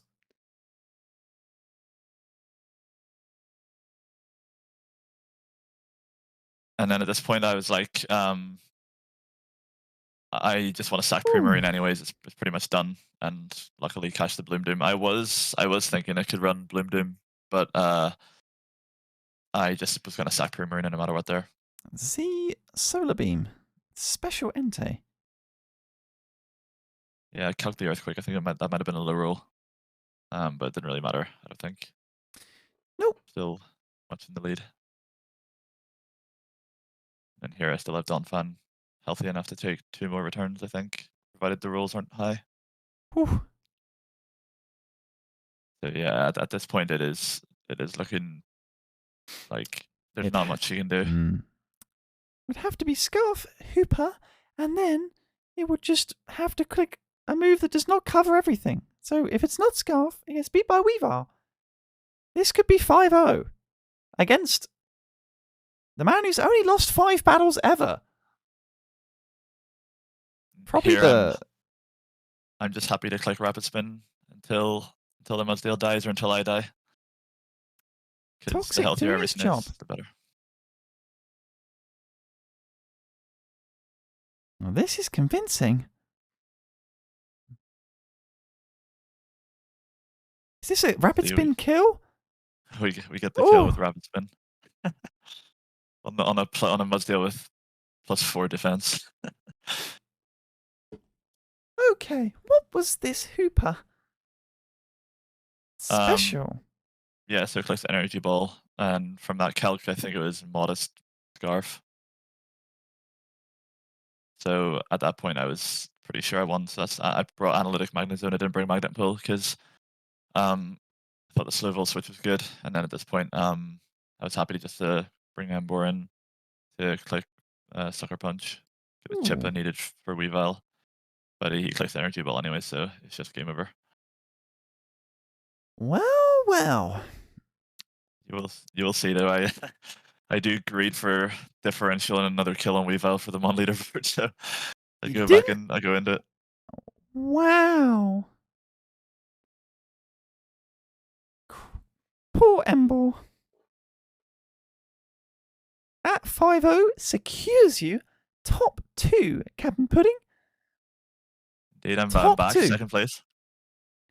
I would like it if you do all the talking, because I'm tired of talking like this. I hate it, but I have to do it. So we're missing a fair bit here. I don't know what our... I don't know what... I think Horizon said she would be they'd be back at 4:30. So well, it looks like I'm doing it then. Let's work it out. So you win 5-0, which puts you at 13-3, and a 44 Mon difference. I'm sorry, I don't have my glasses on, so everything's a little bit blurry. You're fine. You have a I can read it to you if you want. streak. We're a team. That's so 11 and 5. 11 and 5. 16 differential. 16. And a -2 streak. -2 streak. The Berkshire Blossom are 10 and 6. With a 15 Mon difference. Yeah, no, a 14. 14, sorry. Oh, wait, no. Was it a 3-0 or a 4-0? It was a 3-0. I just read the wrong week. It is a 3-0 and it is 15. Oh, okay. Oh man, that means the Cheshire Combees are into top 4. Okay. That was something as well as if Crimson had have won their game against John, they would have went 3rd over Flipkey, who's I beat. That makes the last week very interesting. What was And the I think we're score for still the waiting on. Entei? Was it? It was 2 or 1? I'll check here. Sorry. It was the 1, right? It was Gligar. Yeah, it was Gligar against Mamoswine. Yeah, that's the 1-0. So the Torterras are 9 and 7, but with just the +2. Ooh. Well, this is saucy. You'll need to change your stream capture, by the way. Yes, I do. Thank you. Not a problem. Now that it's fixed, we can see it properly. And I just need to do the sorting. Oh no, someone followed. Help. They think this is me. This is very bad. This issue. This is your new way forward. Oh no. Or LCS cast from now on like this. I would not like that.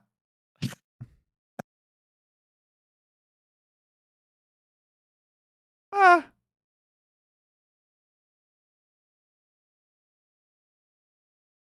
Why does it treat the... I guess Cheerios making playoffs. I'll just take him out of the sort. That'll make it fixed easy. There we go. Well, it's... I know a better way to sort these 3. Alphabetical. Yeah. Now these. I'll get it right eventually. I wouldn't have a clue. You're doing well. There we go. Nope, there's still more. Ah!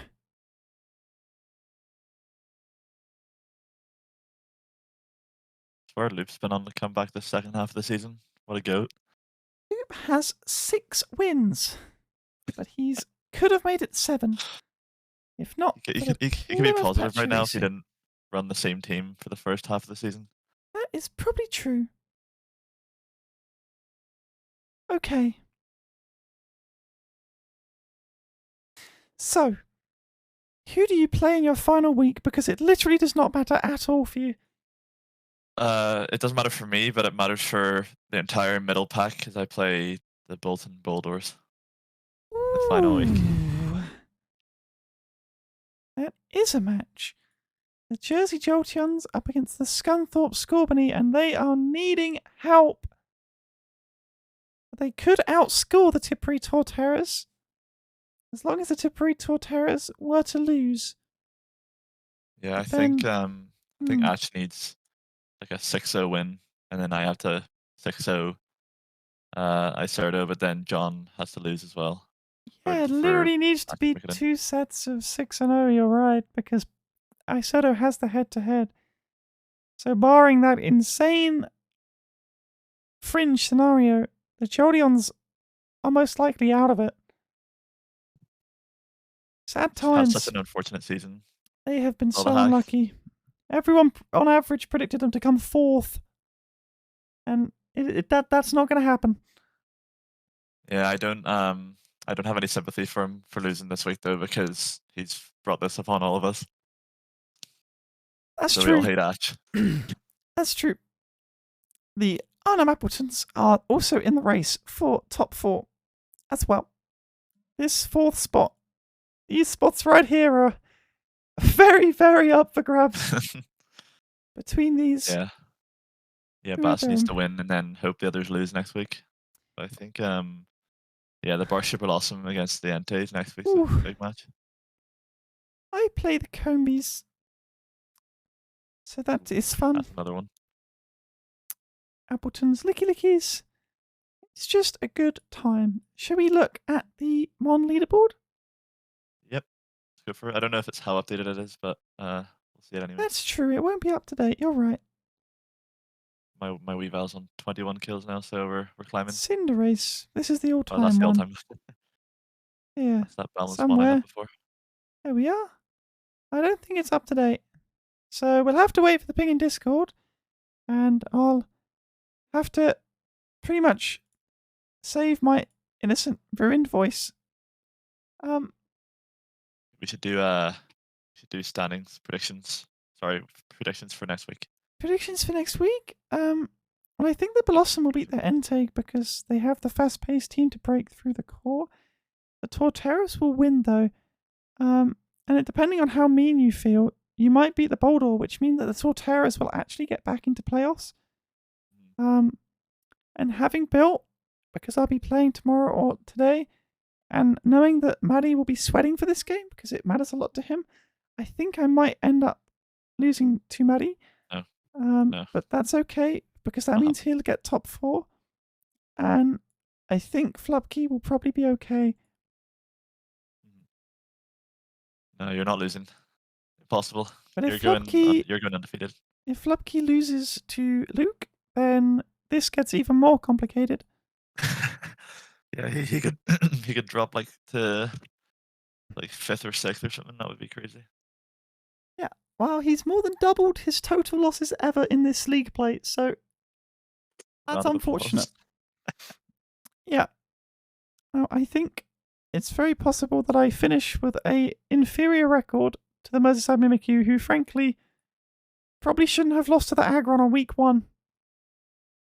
I know, yeah, it's just been wins non-stop since. Yeah, I know. But still, big game against Vex as well. If Horizon beats Vex, then Vex could be sent down to 3rd or 4th.